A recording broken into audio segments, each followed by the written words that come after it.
Thought I lost it all.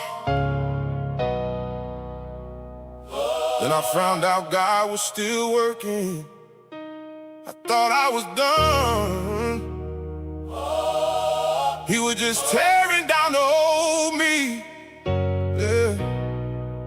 It's a God thing, God thing, God thing, God thing. It's a God thing. It's a God thing. Came a long way, lost in my wrong lane, trapped in my own pain, broken the whole day, saved by a strong name. Look at me now, man, it's gotta be a God thing. It's a God thing, built from the floor, walked through the storm and came back with more, locked in a place where I couldn't ignore. God broke me down, just to build me for war. Yeah. Young in the circle with smoke in the air, jokes in the circle like nobody cared. Big came around in the cigarette shed, lost little kid acting grown and prepared. Then came the X and the coke and the broke. Then came the stress and the lies that I spoke. Then came the nights with no light and no hope, drowning in shame with my hands on my throat, chasing the high while my life went low, smiling outside while my soul moved slow, running from truth that I already know, digging a hole where the pain could grow. Had open doors but I walked past grace, had good people but I pushed that space, had real chances but I lost that race, had God calling but I hit my face. It's a God thing. Came a long way, lost in my wrong lane, trapped in my own pain, broken the whole day, saved by a strong name. Look at me now, man, it's gotta be a God thing. It's a God thing, built from the floor, walked through the storm and came back with more, locked in a place where I couldn't ignore. God broke me down, just to build me for war. Yeah. Then came the rap group, soldiers for the Lord. People with less giving got so much more. Half what I had, but they praising the door. Made me look twice at the things I ignored. They had a smile with a little in hand. I had more stuff but could barely stand. They had peace that I couldn't understand. I had pride trying to ruin my plan. They thank God for the smallest thing. I sat back like, what kind of joy is this? They had light in the middle of struggle. I had darkness in the middle of gifts. God was showing me people with nothing still had everything deep in their soul. I was sitting there full of excuses, still too immature to let go. He whispered first, but I ran from the sound. Grace reached out, but I kept looking down. Truth stood close, but I kept moving around. Till he shook my life, and it all hit the ground. Oh, I had the chances, the doors, and the time. Had all the warnings and still crossed the line. Had people praying and speaking life, but pride had me deaf in my soul and blind. Yeah. Then prison came and the noise was still. Cold hard walls with a real hard chill. No more running from the truth I killed. Had to sit with the man I had built. Thought about days that I threw away. Thought about people I pushed away. Thought about prayers I refused to pray. Thought about God making one more way. Torn down low with my face in my hands. Broke down slow till I started to stand. Piece by piece he rebuilt this land. Grace got a hold and rewrote my plan. Now I look back and it blows my mind. Lost so much but I gained my spine. Wasted years but redeemed my time. God took the wreck and made purpose shine. It's a God thing. Came a long way, lost in my wrong lane, trapped in my own pain, broken the whole day, saved by a strong name. Look at me now, man, he's gotta be a God thing. It's a God thing. Built from the floor, walked through the storm and came back with more, locked in a place where I couldn't ignore. God broke me down just to build me for war. It's a God thing. Scars on display, pain in the past, but I'm here today. Could have been gone, could have lost my way, but grace stepped in and called my name.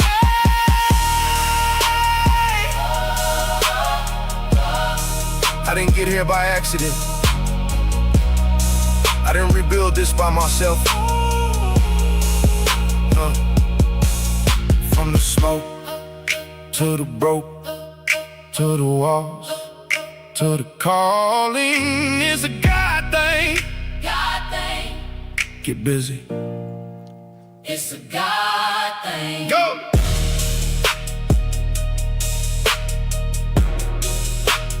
Get busy. That was a cool song. Yeah, that's cool, babe. Yeah, what's going on, everybody? My name is Ron. I'm always... Do I sound hot? You sound good, babe. I'm always with my beautiful wife, Laura. We had an interesting week, to say the least. To say that we got caught up on a lot of sleep this week, I don't know if that That's would be a definitely fair assessment not. of what happened this past week. But it's been an interesting one, and I've only had about 2 hours of sleep last night. So That means this morning. yeah, My alarm went off and he was coming to bed. yeah. So what was that, 7 or Yeah, so? 7. So 7 o'clock, I'm finally going to bed, and I woke up at 10 o'clock. I'm like, all right, I'm good. Let's go. It's July 1st. It's almost the 250th year anniversary of signing the Declaration of Independence, and just know this is the important fact that there was no independence when they signed the Declaration of Independence. They were just declaring that this is what's gonna happen, even though it took about 2 years for it to actually happen. Yeah. And there's something interesting also. I want to talk to you about that later in the show, but we got a lot of things to cover. Tell me what's going on, Laura. What's the topics that we're covering in this show? Oh, let's see. We just got back from Vegas, so we definitely have to talk about that. Because there was some interesting, bitch, I'm from Louisiana. Bitch, I'm from Louisiana. Oh, that kind of stuff happened. We'll talk about that. Calm down. She's like, that songs was stuck in my Stuck. head for 2 days. And then he played it again just about 10 minutes ago, and I was like, dang it. Yeah, that's how the people from Louisiana get down, Bo. You just don't know. You just don't know. It just Your keeps ass is going. out the loop. I ain't from Louisiana, but I can't stop singing it. I don't know why. It's a catchy tune. You'll hear it later in the show. What else we got going on? We're going to talk about something that you've been working on for the last 3 months nonstop, only to take breaks to go to Las Vegas. Yeah, I did take a break to go to Las Vegas. Yeah, that has been the only time that you've taken a break, and he's been working on it nonstop, trying to bring it to fruition, so to speak. So we're going to be talking about that. Then we'll discuss a little Happy Birthday America, and then maybe some commercial proposals if you haven't been doing that. Commercial You are proposals. behind. Damn, I cannot believe how busy we are with commercial proposals. Laura has been super busy. I was like, look, Commercial Laura, proposals. I know I'm at the computer and I'm not doing anything but sitting at the computer, but I'm busy and I need you to do all these estimates. And poor thing has actually been sitting at the desk working the last couple of days. And going to And when I say estimate. working, I mean like all day doing estimates, all day. All day. I'm looking for a certain tree. I know that they either go like under 9 foot or over Show a picture 22 of it. feet. I don't have one at this exact moment. I just need a 15 to 18 footer outdoor tree. It doesn't have to be lit. This cannot be that difficult. I No, got we every have it. size- We can get it. Every size, but in between. I got a couple of people that said they might have one, and I'm hoping they'll get back to me soon. So I And gotta just- finish this one. I got one more bid to do this week, and that's the one I need to finish. But Oh, Fable 5 is back. Anthropic Fable 5 is back? Hold up. Man, let's hold stop on a this second. show. I'm- Let's stop this I'm show. not in the comments section. No, I just looking at Murphy. Fable 5. Yeah, Fable 5 is back. I did not notice that. Did that just happen recently? Because I've been working all night without it. It's updated 2 times last night, but I was like, maybe this is it. Maybe this is it. It's like waiting on Christmas. Like maybe Santa Claus is here now. It's like no, it's 1 o'clock. Well, maybe Santa Claus is here now. No, it's 2 o'clock. You know, you're like waking up all night excited. So for all of us non-computer 24/7 people, what is Fable 5? Yeah. So Fable 5 is something that you have to have a pocket protector to really understand. And hanging out with Murphy for 4 days, I think it was, or 3 days. Yes, 3 days. I borrowed his. So, if you have to talk to Murphy about the Fable 5. But Okay. yeah, it's definitely a drug for people who have pocket protectors. Okay. Yeah. That's Very totally addicting, I should clears say. everything up for me. Yeah. Thank you. So, Appreciate it. yeah, just to completely go into way more details than they were needed. Yeah. Fable 5 is back. That's good. Anthropic. That's good. Okay. That's going to be a life changer for your buddy Ron. All right. What's up? So let's get into it, babe. So what do you want to talk about first? Oh, Transworld called. Let's talk about Vegas. I'm going to talk about that a little bit later in the show. But very good conversation that we had with the owner of Transworld just about an hour and a half ago. Very great conversation that we had.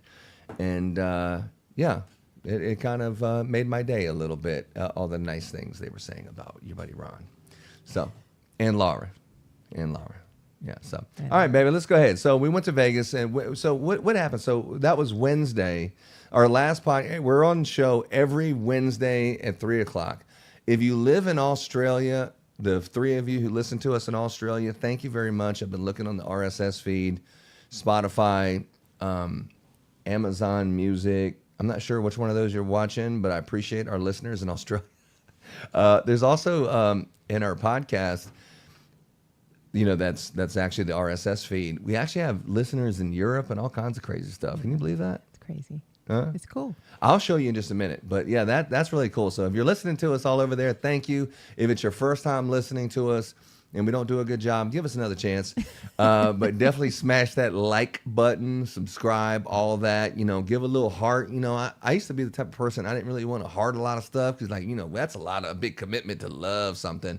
But then it's like, you know what? I love it when people, interact with us, and I love it when people support us and they're watching our show and everything. So it means a lot to us. So hit that like and subscribe button. That's your duty as a friend. That's your duty. Anyway. All right. So Wednesday we had the podcast, and then it was, okay, the podcast is over. Whatever last minute packing you're doing, because tomorrow morning at 4 in the morning? We got up. I got up at 3. Yeah. I went to bed at 2, woke up at 4, and then we went to the Houston airport, and the damn United Club wasn't even open yet, for, Bloody Marys and mimosas in the morning, So we had one of those United breakfasts. We jumped on the plane. I've been up all night. She had at least a decent 6-7 hours sleep. Yeah, right. I think I went to bed at 1. So when we got to Vegas, it was like 8:00 in the morning and something like that. And then I figured they were at the club all night, so hell, they ain't gonna be up. So it's like, what are we gonna do? And so I took Laura to this very nice restaurant. And what is so funny? Yeah, it was super nice. What was the name of the restaurant? It's called What a Burger. No, it's Whataburger.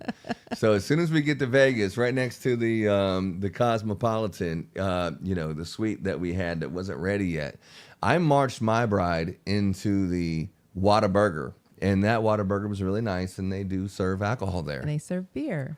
So you can have a jalapeno burger and a nice glass of glass of cheer, fancy yeah. Glass of cheer, yeah. Yeah. So we did that. Yeah. And she was like, I know you did not take me to Vegas to take me to fucking Whataburger. There was some other trip you took. You took me some crazy, stupid. I don't even remember off the top of my head. I was like, what the hell is going on here? We have Italy half a block away, and you're taking me to Whataburger? Where's my Italian food? You know what I'm saying? You're lucky it wasn't McDonald's. You know what I'm saying? That shit was across in the Taco Bell cabana, the cantina. That was across the street. Yeah, so I didn't want to walk across the street, so we hit the Taco Bell. But really, it was just like, let me just get a little something, because when we meet up with the Murphys, I don't know what to expect. I heard stories about Chelsea's family. And I understand that they like to party, and I don't know if I'm going to show up and they're going to have beer bongs and stuff or what's going on. So I said, let's get a base coat of something. So that's why we stopped at that's why I stopped at Whataburger. I didn't realize it was going to be such a big deal. But, yeah, we did that. I mean, it's better than airplane food, in my opinion. Yeah. So anyway, so then we got there, and then what happened? So we finally met up with the Murphys, and what were they doing? I think Murphy was getting his beard cut or something like that. Yeah. You boys went off for, he got his cleanup, and then you guys went to the cigar bar. He walked around for a little bit. All right. So, yeah. So if we're going to get into Vegas, you're going to have to get into those pictures. Okay, so I'll get into pictures. But while we do this, so I don't know what y'all husband like, but my husband is not very good with directions. So we did a pre-walk where he was going to meet, where we thought he was going to meet up with the other guys, and ended up not being that location. We're not going to be talking bad about Murphy and his pre-walk. lack of directions. We're not talking about that. Well, and then I found out that personal. it's not just Ron that has these directional issues. It's other people as well. So the boys got to, I don't have that picture in there anyway, but put the Vegas pictures in there, please. I will do that in a moment. Right now. Anyway, we walked all around the world, believe me, following Murphy Lost with my bum ankle, and I had a leg brace and sprint and shit like that on. And can you share? Do you know how to do it, or do you want me to do it? Just give me a second, please. I already have that loaded up next time. You are bossy today. You lucky. You lucky right now. I know you didn't. All right. Well, while Laura's trying to figure out how to do it. I figured out how to do Oh, it. okay, here it is. There so it is. just there for it is. that, here you go. Eating your freaking Whataburger. Why isn't it doing that? I got it right here. You got it. Now you got to do is I throw it in got there. it. It's thrown in there. Click on Why the picture. is it doing that? Click on the picture. There we go. There you go. Here's Ron eating his Whataburger. Yeah, so a Whataburger with a nice beer. I mean, it was a decent, I've been up all night and let's just get a little something so we have something because really there wasn't a lot of things open, I don't think. It's Vegas. They're open all night. Yeah, I know, but nice things that Laura likes to be, wined and dined at these kind of places. I figured started off with a bang and hit that I get a Whataburger. Whataburger down the street. It's actually the first time I had an actual burger or anything carby like that in like almost a year. So it was very good. I got a little junior, but it was good. It was a treat. Come on, move along. Yeah, so we went. I mean, anytime you go to Las Vegas, I think one of the most important things that you should do is you should see the Wynn, and you should see the Bellagio Observatory. Those are the two places I think that are always festive and they're the most beautiful places in Las Vegas. Yeah, I mean, you can go to the Stratosphere and you can go to Old Town, which I'm surprised the Murphys had never been there, but Old Town and see the whole screen up top and the more of a classic kind of Vegas experience. I don't know if I would stay there, these days, but earlier in other days of my life, it definitely is a good time. And when Laura and I went there, she doesn't like all the boobs hanging out and, things like that. But, That is not what I said. It's an interesting location. It's like filthy. It's so dirty down there, like stinky, not just from all the weed, but it smells like a bunch of people have been peeing on the ground. It stinks, in my opinion. yeah. So we hit the observatory. That's the lion in the back there. It was all an African kind of zoo animals and elephants and giraffes and stuff. And it was really breathtaking being in there. I wouldn't say it's anywhere remotely close to what it was for Christmas, but it was nice. Oh, I don't know. I thought it was really cool. Just move along, please. I thought it was very, very cool. So that afternoon we went to out there. Let's go. a little place called China Poblano. So we broke the pause that, please. There we go. Let me just try. Take that down.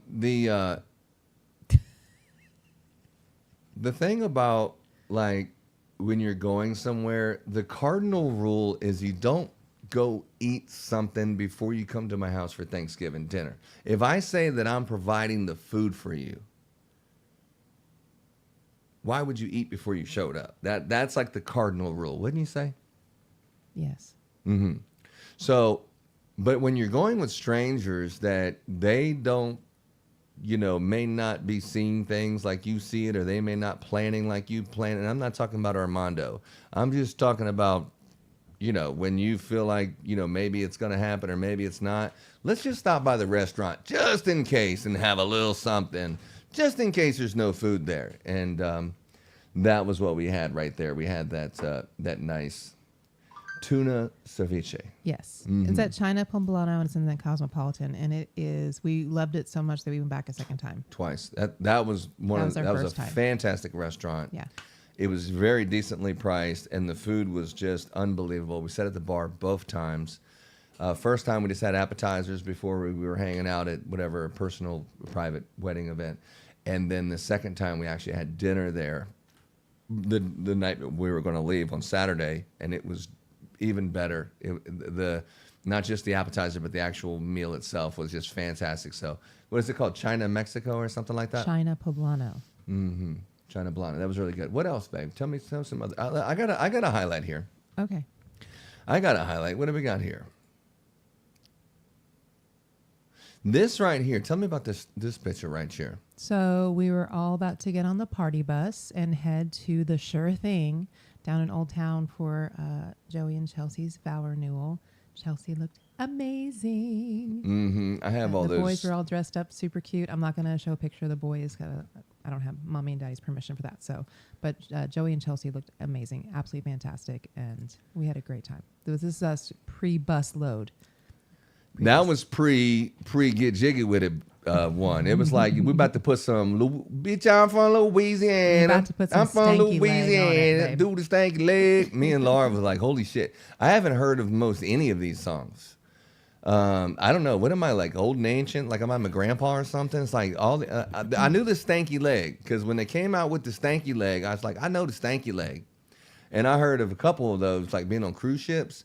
But they had some songs that we definitely have not heard before, and that was very interesting. That it's been stuck in Laura's head almost every day, and it might have something to do with me, but I don't know. It's more like, bitch, I'm from Louisiana. I'm from Louisiana. I'll cut you right now. Yeah, I know. Yeah, that's how I've been talking. After hanging out with Chelsea for a little bit, I feel like I can Absolutely climb tall buildings and scale them with a That's single right. bound. You know, that's how, when you're hanging out with Chelsea, you just get that kind of feeling going on. Absolutely. Thank you. Murphy Val thing, I got it right. All right. So move around. Go ahead. What else you got? So we got on the party bus and the music began, and everybody's dressed in like a 70s kind of thing. Ron and I went kind of gangster 70s, but Oh, I went Italian gangster 1930s. yeah, we went gangster whatever. And then, but Chelsea's brother, he wore the disco ball suit, which was freaking awesome. He's got a wig on, and he definitely can dance while the bus is moving. Like, I would have fallen on my face for sure. So he, I don't think I have a video of him dancing. There's a couple. Oh, I definitely got the video of him dancing, Bo. You I do? definitely got a video of him dancing. I got videos of all this shit. Something serious going on here. Quando sei lontana sogno all'orizzonte e manca le parole. Io sì lo so che sei. I was hoping that this was going to slow his ass down. You need to focus a little bit. We were talking about the party bus, and you went back to the boys' cigar. Oh, well, no, we were talking about this. Now I'm driving. I was going to drive you down, dude, chasing Murphy around. The like, I don't. You ever walk with somebody and they're like damn near sprinting? Yeah, but they're every day. walking fast. Yeah, it's you. Yeah, I was like, I thought that was me, but my bum leg and leg brace and shit. It was everything I could do to keep up with Murphy. I was almost like, I like this Andre Rosselli song. Can we just stop just for 1 second? And then so I'm like damn near sprinting with the cane, with my cast on, my wheelchair or whatever. And I'm like, I'm like, Murphy. And so they left me there. Luckily I could hang out with Chelsea's dad, but but even he was leaving my ass in the dust. I'm like, holy shit, why am I so slow? What's going on here?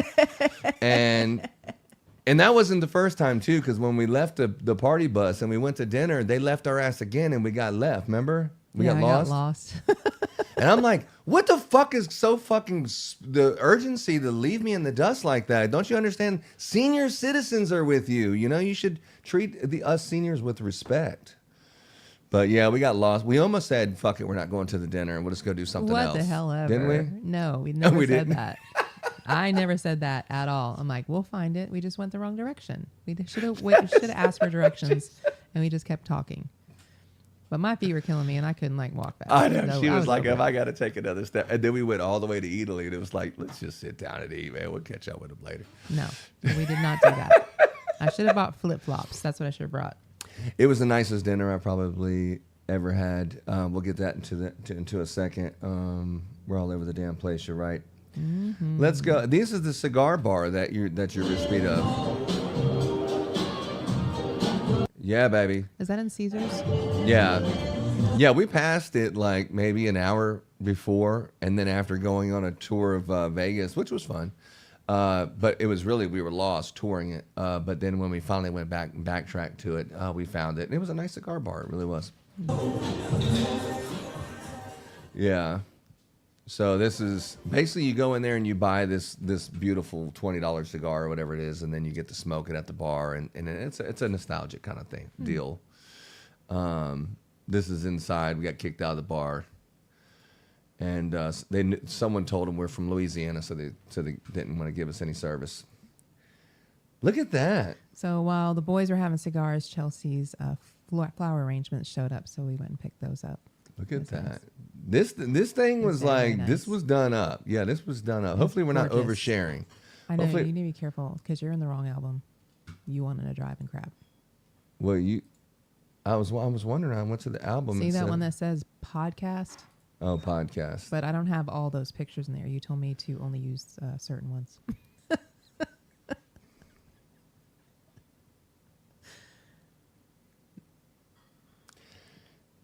See, now you understand. Look at you driving. Look at you driving. Checkmate, bitch. That was a great drink.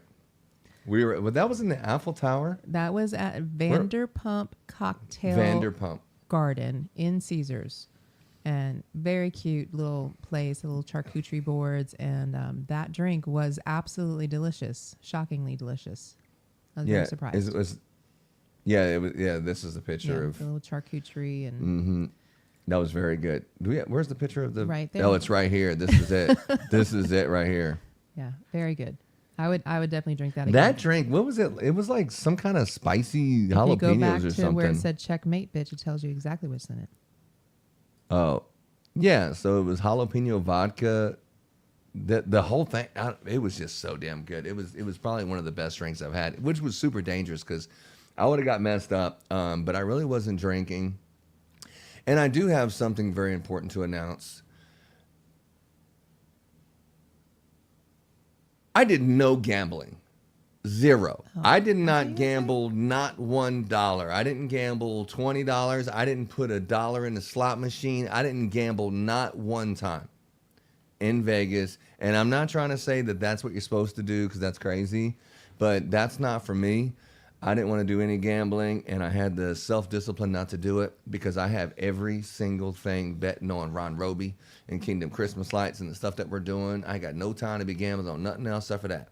And that's just the discipline that I've had for the last couple months, and it didn't change in Vegas. As a matter of fact, I didn't really drink that much, even though it may have appeared that I had a lot to drink, but that was from something else. What was that from, Bo? Candy.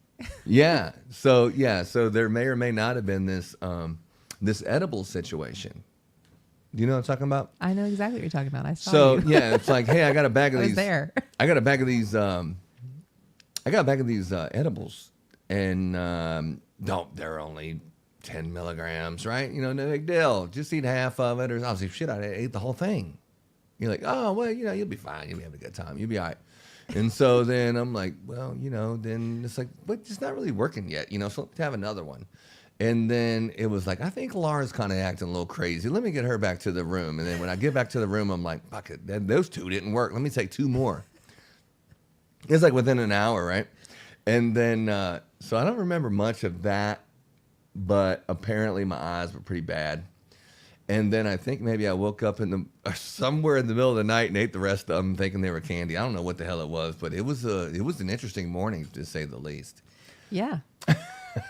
He's like, "Hello, you there?" Yeah, but that happened. Yeah. Some Yeah. of the picture though, it's like, ooh, I'm not sharing that. Can't use that. Can't do that one. Nope. Okay, so you That's don't have all right. none of the dancing over here. You didn't get none of the. I put the dancing ones in the bottom of the thing.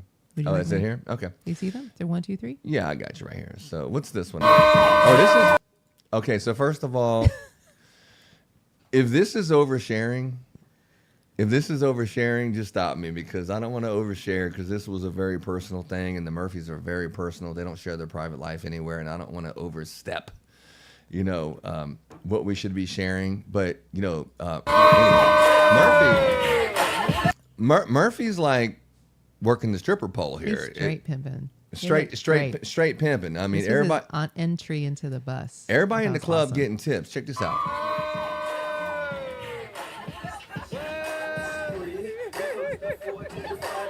Oh, dang! He's like got the moves, babe. He's very flexible. So Laura and I were like sitting next to the stripper pole the whole time. Well, actually, I was in the corner. She had baby in the corner, and then Laura was like right next to the stripper pole. That's why I'm from the corner here, but Laura was like right next to the stripper pole the whole time, right? Yeah. Right. Yeah. Yeah. That's where I was. I was like, but yeah, that's Murph. He got some moves. Let's check this out one more time. Let's play it from the beginning.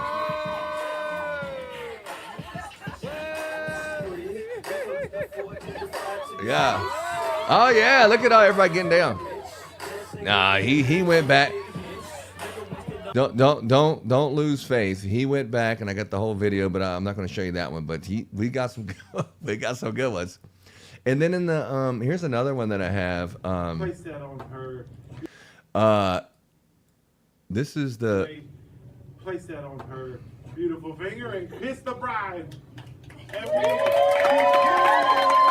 So that was good, but when Yay. that was good, he bought her like the heart of the ocean, like on the Titanic, the heart of the ocean. He bought her this like upgrade for a ring, and I was like, damn. I guess those commercial sales are paying off. Mm-hmm. Yeah, I was like, damn. Don't be showing Laura that kind of stuff. They ain't gonna put me on the damn spot, dude. Whatever. Anyway, but yeah, so that was cool. And then her brother was definitely a hoot. What was his name? Trevor? His name's Trevor. Mm-hmm. Yeah, he was a hoot. So, look, he had a lot of nice things to say about Murphy there at the beginning. So this is when they first just got married, and he comes up on the scene like this. Yeah. Which is very nostalgic because he officiated the first wedding, I think, back 15 years ago on this exact date. So this is after the whole limousine bus ride where he was really showing up, showing out, man. He did music videos the whole time. You probably see those maybe later or something, but let's see. As y'all know, I'm the brother of the bride. He's the brother of the bride. He's the brother of the bride. That's what we're covering so far. Let's get after it. And a long time ago, I remember this young buck here trying to date my sister. Yeah, so like this is the wedding, right? Not the wedding. This is the vow renewal. So he definitely had some very thoughtful things to say. Trying to Let's date see. my sister. I said, he ain't worth a fuck. So He's crazy. You are out there today, babe. You're out there. Are you all right? it was so funny. I got some videos. Let me pull them up since You we gonna didn't pull it get up? Lyra to do it. I asked your you buddy about Ronald. those particular I videos. know, You yeah. said, I don't know. I'm like, Yeah. And then it's a no. Yeah, I If you didn't don't know, know. it's a no. Sure. All right. It's totally true. Mm-hmm. True story. Sounds good. All right. You did not get the ones that I thought you should get, so that's why it's not there. Let's see. There. Because you're busy. Where's the ones of him, homeboy, dancing Exactly. in the bus? You said the two that you had in there, they were not the ones that we wanted. Mm-mm. Exactly. That is the problem.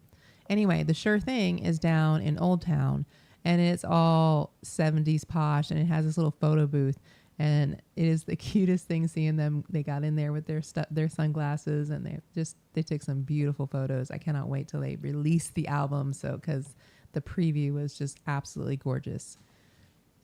Did you find what you're looking for? And then after, we loaded back up onto the party bus, and then we went to the park. Oh, I see what's going on. The Park MGM, and we went to the library and had the most delicious steak I think I've ever put in my mouth. Oh, yeah, that library. We're going to talk about that in just a second. Let me go to all these videos that we didn't add to the thing here. Let me go back. Were they to on that. your glasses? Is that why? No, they're in the Google Photo album, I think, right? Nope. How is that possible? I don't know. That was what I was asking. I was you. just watching the video just a few minutes ago. Are you talking about the one video where the Louisiana song was on? Yeah, not the one with Joey dancing. There was like a whole bunch of them No, where it was the just dude one. was dancing and I was showing them to you. Okay. I will get to that spot just for you since you want that particular one. Maybe you deleted them instead of moving them. I didn't delete anything. Crazy. Anyway, so you can tell I didn't spend. I wasn't up till 4 a.m. preparing for the show. Vegas was a great time. When we went to that dinner, I know I don't have any pictures to show you or whatever, but when we went to that dinner, it was like There are pictures of the dinner. eatery. Is that what it's called? Italy. Like Italy, but Italy in Vegas at the MGM. That place is like the meats and everything in there, and it's so beautiful. It's one of the best places to go that we went, a couple times when we went to Vegas. We said, oh my gosh, this is so great. We want to go there.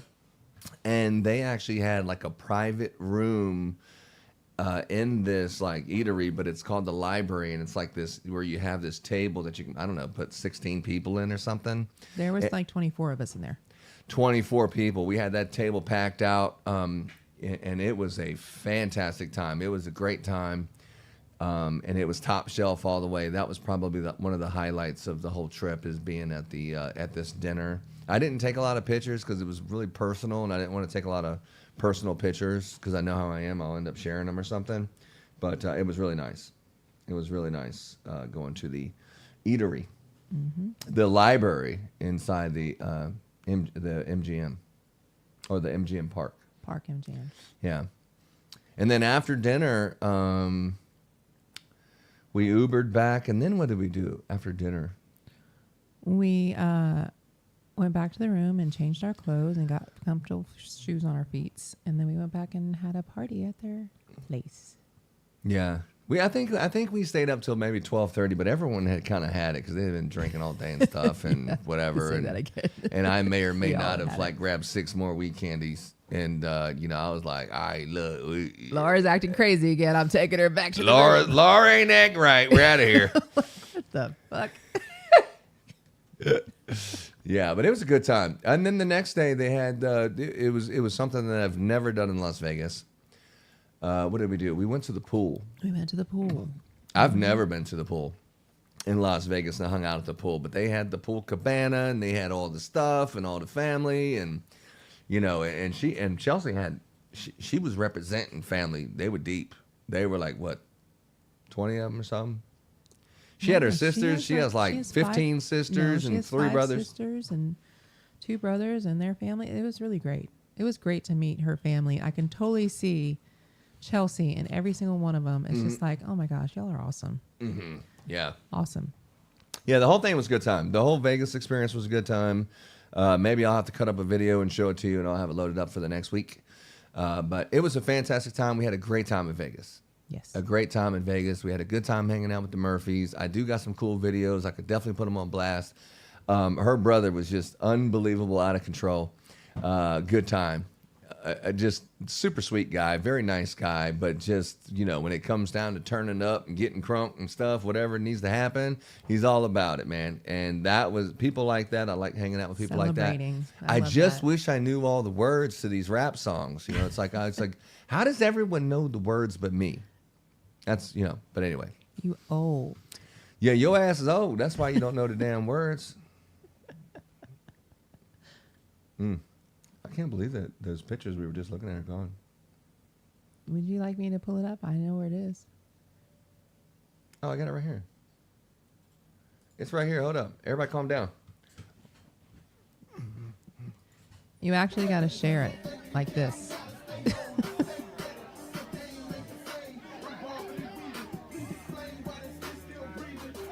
Oh, no, he was actually knew all the words.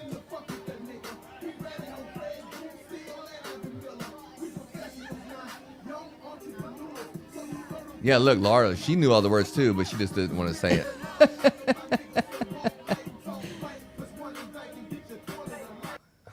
So that was like about an hour and a half of that is what we had on the bus, and I'm telling you, homeboy knew all the songs. It was really cool actually.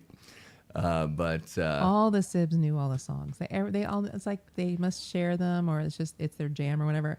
It's just cool. I just never been a big rap person, but it was fun. It was fun. That boy can dance. Yeah. That boy can dance. Here we go with this. Oh, that's my jam. Turn that shit up.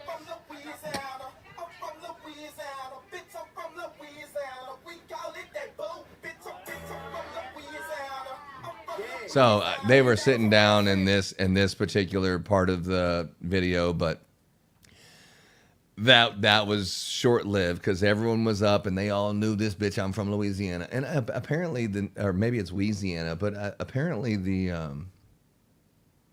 it's what's the guy's name? It's escaping me right now. Louisiana Crash. Lil Cash? something. Cash? Lil Boozy. Oh, Little Boozy. It's Lil Boozy. Cash. This is like, you don't know Lil Boozy? Y'all don't know Lil Boozy? Hold on, let me put Lil Boozy on here just in case y'all need to get reacquainted with Lil Boozy. You know what I'm saying? Y'all need to get a little reacquainted. You don't want to be caught off guard like your buddy Ron and not knowing none of these songs. Let's say Lil Boozy. S-I-E. Oh, yeah. Here we go right here. We're definitely going. Yeah, this is definitely it. Let me show this. Yeah. How do you share this then? Oh, here it is. Let's get these niggas mad right. They call me badass, and I punish you.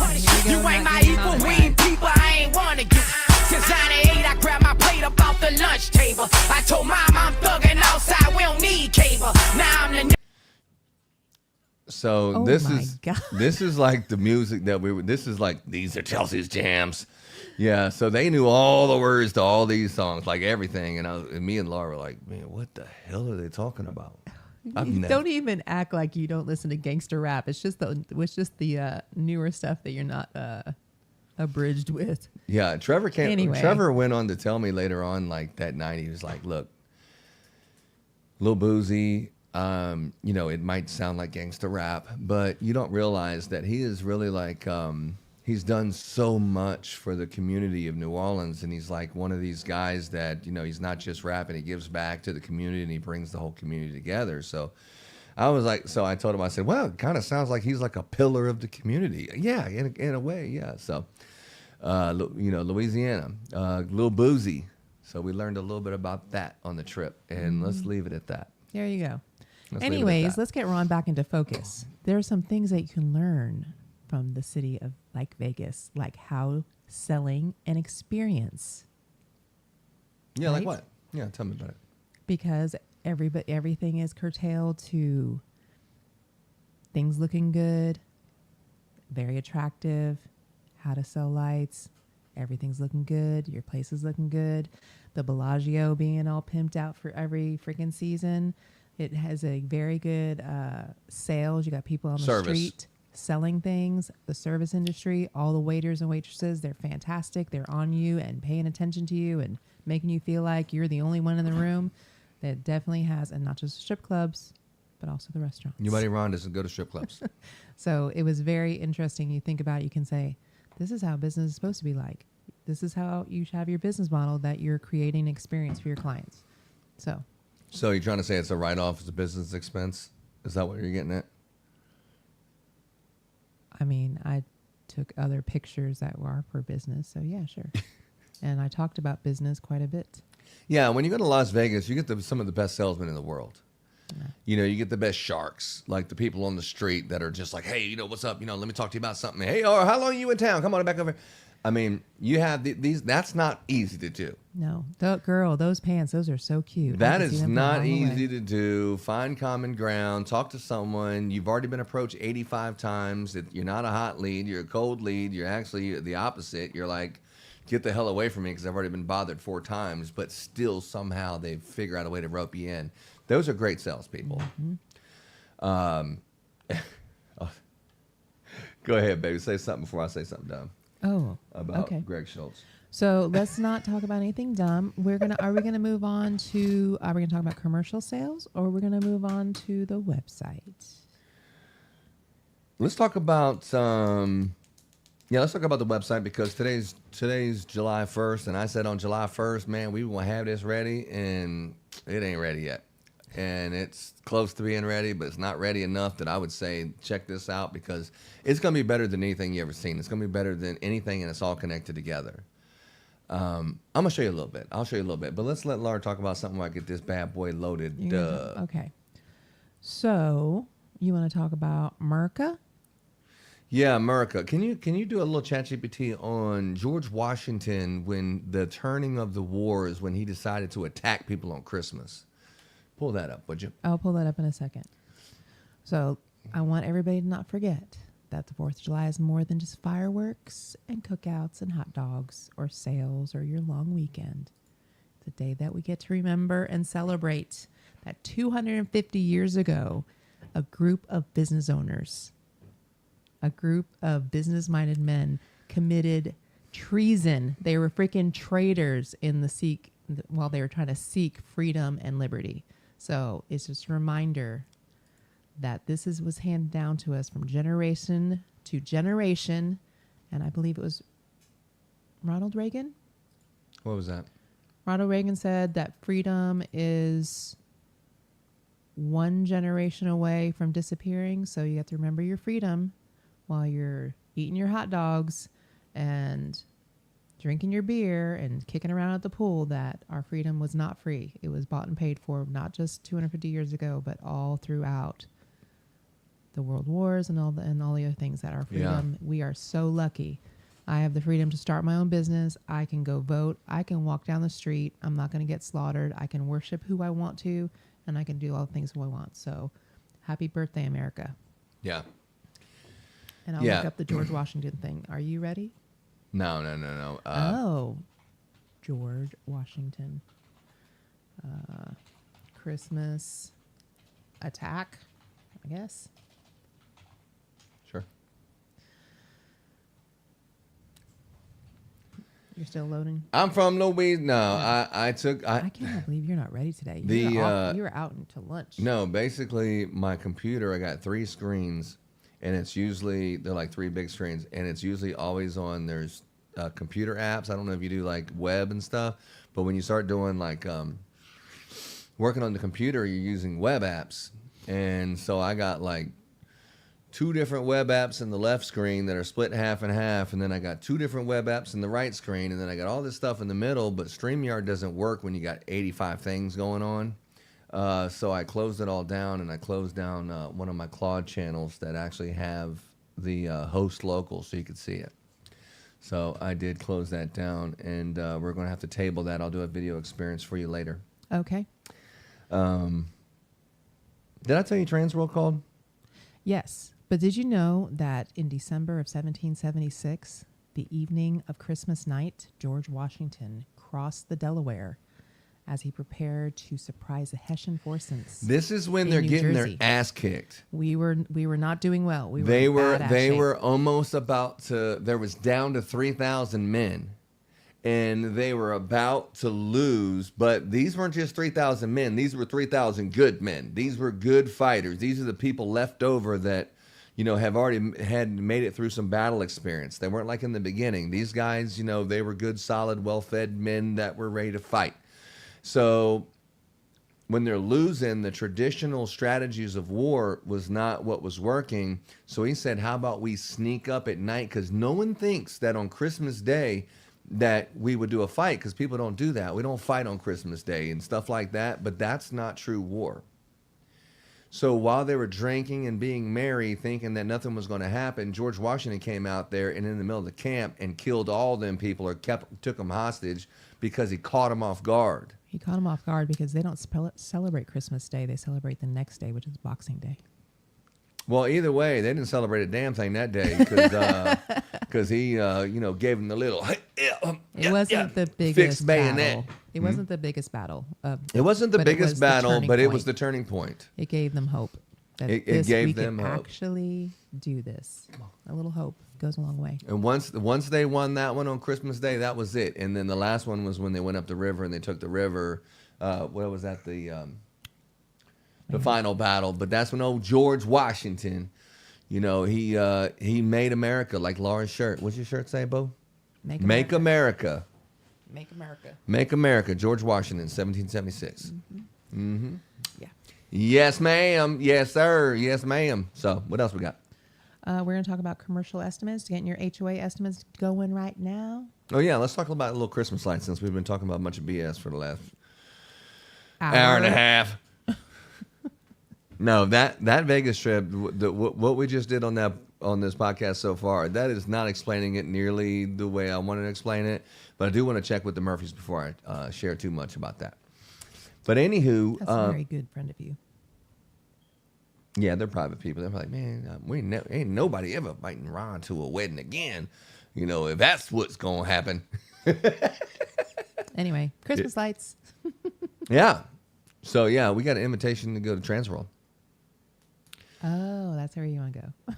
No, it's just I got a nice, beautiful call, and I got a nice, beautiful call today, and That's awesome. it was a very nice call. It was a call from the owner of Transworld, and it was a very sweet call about you know, us being at Transworld this year, and what is it going to take to get us there, and you know, making sure that you know we feel important there, and all that kind of stuff. And it was a nice call. That's great. And whenever you get nice calls like that, it's like, wow, you know, it's nice to have, you know, people calling and saying nice things, and they want to connect with you and things. And, you know, it's just, I'm not saying that we're going to be there or anything, but it was very nice to get that, and it really meant a lot. So just wanted to say that.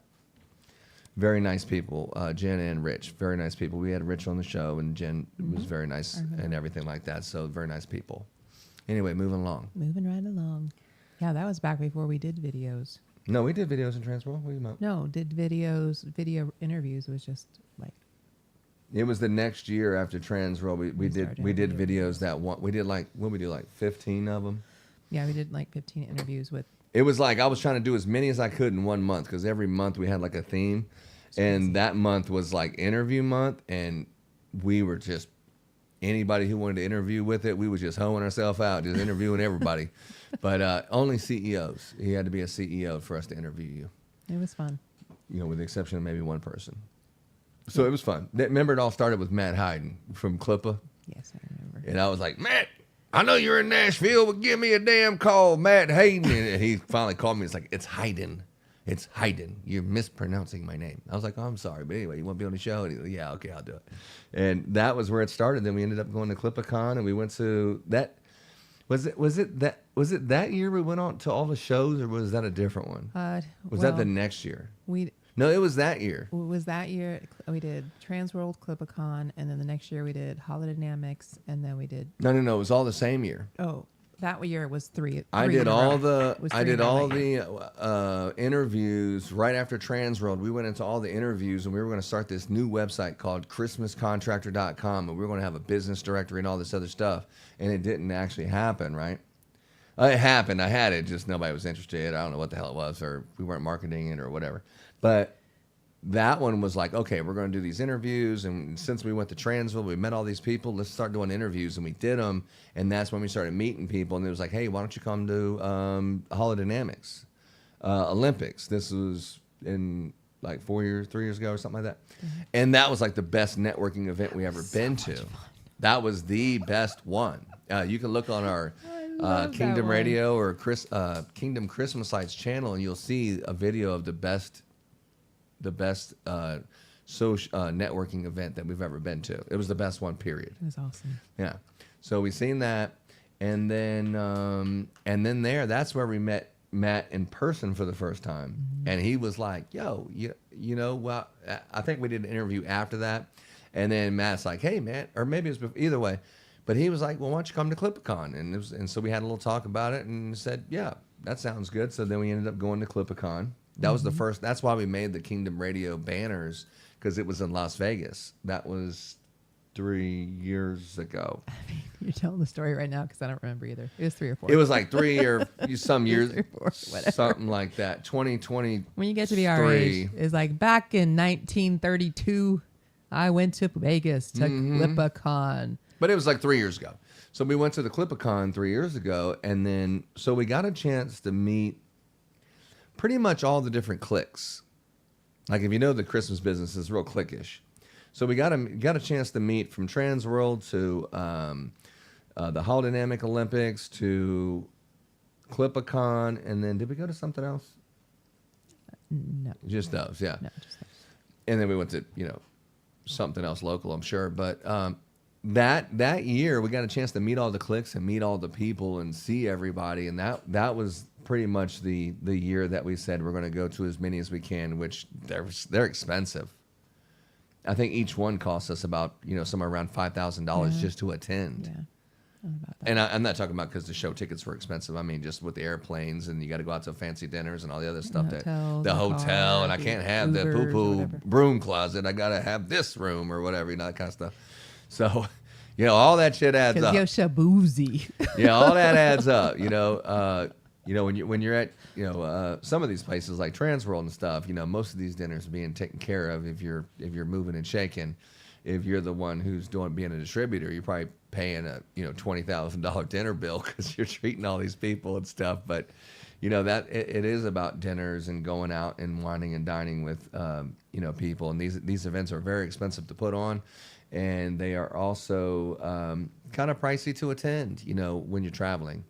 But definitely worth it. We met a lot of people that one year, but we said we weren't going to go back to any trade shows anymore.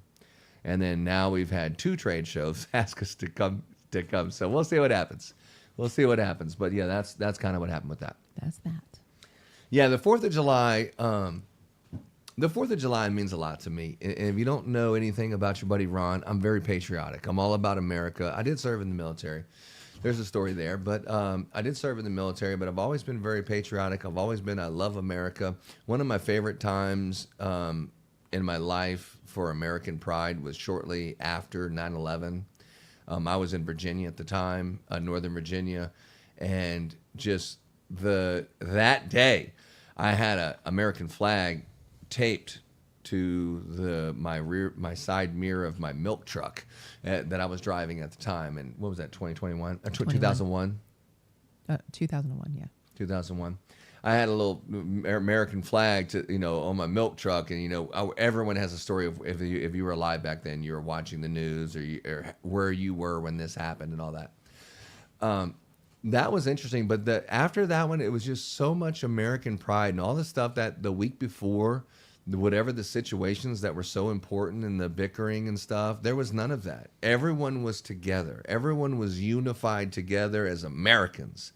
Now, we might have been unified to say, hey, we're going to go kill these terrorists, but Americans were unified for the most part. And there was a lot of kind of unnecessary blame to just anyone appearing to be Muslim or something. There was that, but for the most part, Americans, they were really together, and I just love that. And I feel that same kind of thing coming back right now of, the 4th of July, and you have all these anti-American, I think they're called Democrats, but these What? As you were. These anti-American people who just don't like our country and stuff, it's like, keep that shit away from me. If you ever see me in public, don't ever come to me with any kind of shit like that, or you want to burn a flag or talk shit about our country. That is not something you want to have a conversation with me about in public, in person. Ever. I don't play that shit. I love America, and this is a very special milestone for our country, and I'm looking forward to celebrating it, even though I really don't have any plans.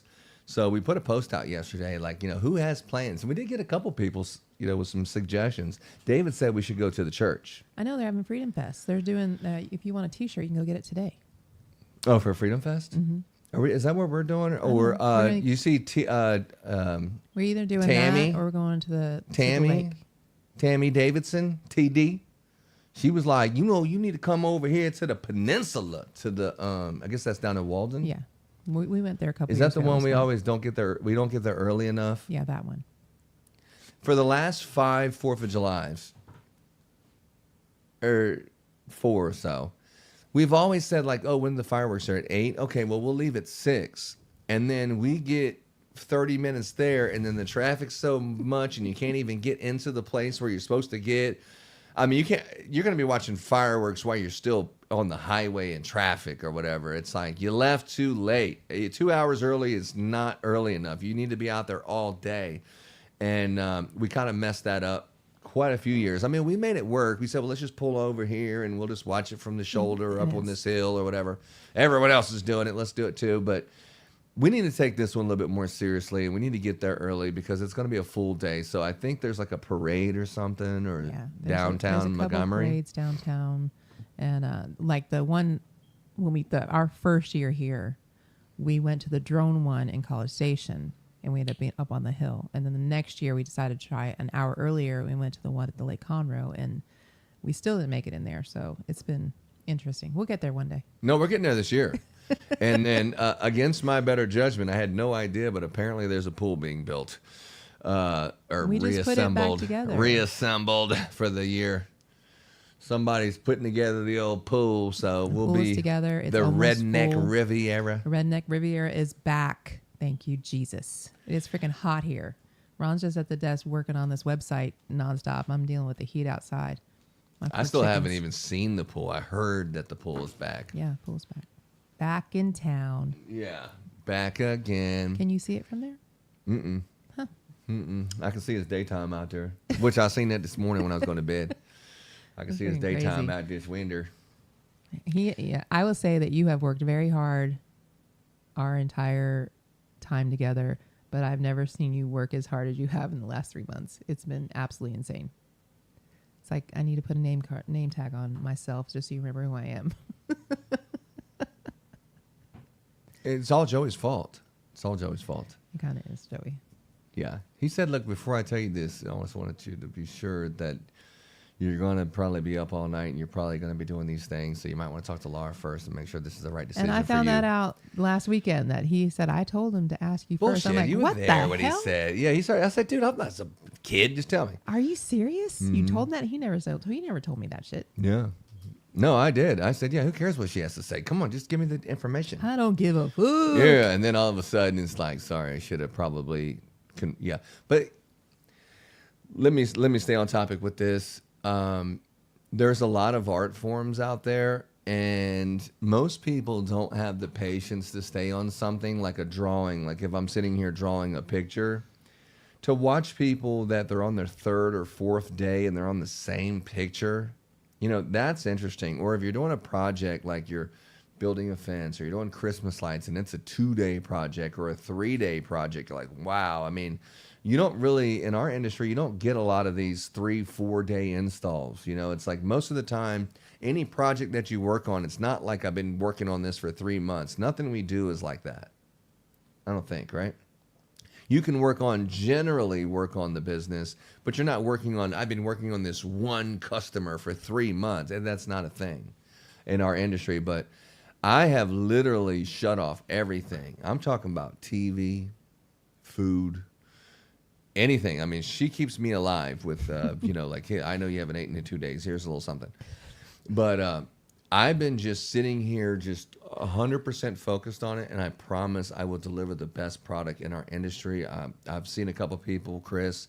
I apologize I don't have it out fast enough, but it's going to be awesome, and it's going to be great, and it's going to be perfect for our industry. And I'm so excited that everyone gets to see it, but I want them to see it, and it's kicking ass. Not like, oh, shit, this don't work, that don't work, you know. I got to get it clean. And so now that Fable 5 is back, we should be able to fast track that one real quick. Which I as soon as I heard that, I went ahead and uploaded it. It says Fable 5 is back, and I got the thing working right now. So as soon as we get off here, we're gonna get a little bump in production.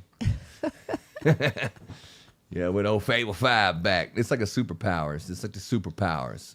It's like the Chat GPT on the fast thinking, and then the deep thinking is like a little better, you know. So that's a little better. But yeah, so Laura's been learning how. Did you see that Laura posted this video and she put this whole thing together? She did. She's learning how to do this stuff. Yeah. Because somebody's too busy. I was like, look, I ain't got time for this podcast. You just find the thumbnail, start the podcast. Here's how you post it. I just got no time for it. And but we're here because it's a commitment. I think it's a very important commitment, and I think that, you know, being consistent is how you get to success. And it's important for us to do this every Wednesday. Is this going to make it into the Christmas season? I don't know, but it's been a rough week, and there ain't been a lot of sleep, and I'm just kind of rambling. You're out of there. You sure are. I am a little out there today, but so if you call me today and I get short with you and say some very mean things to you, it's because I haven't had any sleep. You call me, try me again tomorrow. Maybe it'll be something different. Probably not. Not bloody likely. It just seems to be getting worse. So it's the website blues. It's the, you know, today's July 1st, you know, and it's like, come on, man. You know, how much longer realistically do you have? And it's like, well, when they took Fable 5 away, it kind of changed what can be accomplished in a week and a little bit. So I think we're going to fast track it. I'll give you a better update later, But I'll show you how the website's working and all the cool stuff we got. I'll give you some videos of it later. But yeah, 4th of July is good. House of Blues, the Vegas trip, fantastic. The restaurant experiences. What else we got? Let's talk about Little Christmas, because when you're on a Christmas podcast, we haven't said a damn thing about Christmas. So let's get into a little Christmas training. Give me something, Bo. Give me something. Go ahead. Well, I would keep saying commercial. Commercial is the time.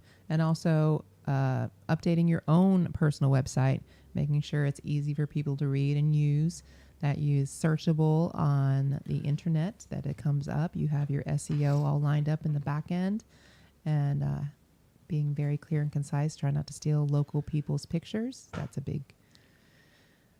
You don't need to steal people's pictures. You got ChatGPT. It'll just make you a picture. Don't steal pictures. Yeah. Steal somebody's picture, put it in ChatGPT. It makes it a little different. Make it a little different. That's a lot easier. Something. If you don't have photos, ask somebody to borrow theirs.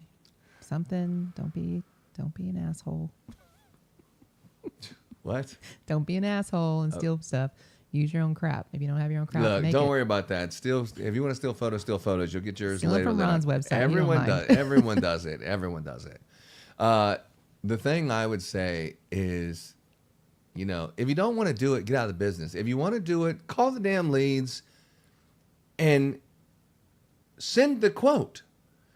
I mean, we have friends that allegedly are in the Christmas business, and you send them a quote request, and then 2 weeks later, they ain't even sent the damn quote. It's like, why waste all that time to make the phone ring?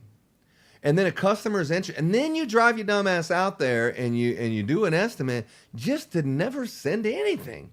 Why? I don't get it. We've been getting calls from so many people, and they're like, hey, I got an HOA, and I sent out 4 or 5 estimates, and I sent one to David Merle, and I sent one to this person, and one to that person, and not one person has even sent me an estimate back. You're like, really?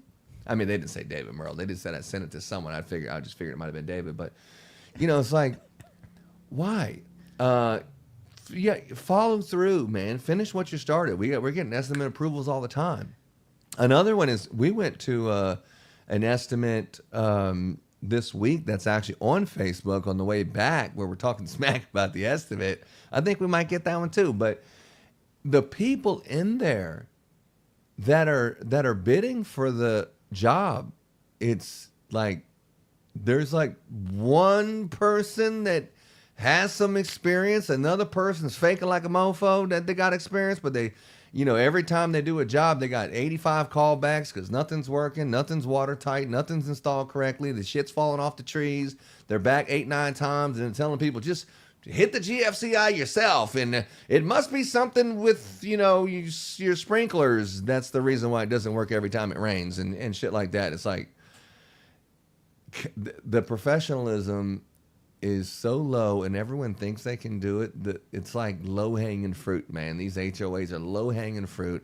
The people in there couldn't shut a door in a windstorm. The reason why people do any business with them is because they accidentally said yes because they were the lowest price. I'm sure. What else could it be? When you meet these people in person, you're like, there's no way. Remember the dude was like saying, basically, do you want the incandescents or do you want those, shiny blue LED ones? It was like, y'all got to be at the 2026 ChristmasContractor.com 2026 season kickoff, and you got to lace up and learn some shit, dog. I mean, just go back to pushing the fucking lawnmower or your weed eating job and stay out of the Christmas business, because this is the reason why these HOAs look like absolute dog shit. Is because someone made the mistake doing business with you and probably locked themselves in a 3-year contract. They're trying to figure out how to get out. And anyone who's in the business knows exactly what I'm talking about, right? Yes. And that's why they ask you for 3 references or 6 references or however many references they think they need, because people are... I mean, I didn't want to say anything because I didn't want to teach these other people how to do their job. But I'm just sitting here like, God, these such idiots. Like, how... And it really brought me back to the very first year that Laura and I were doing business. Was it the first year we were at NASA? Yes. Yeah. Yes. So my career went full circle in Houston. So our very first year, there's this very nice guy. His name is Matt. And he's with... another company. You heard that. No, don't do Bright it. Don't Lights do it. Houston, I think it is. Is it Bright Lights Houston? Dude, you just being. Huge ass company. You need to get a nap.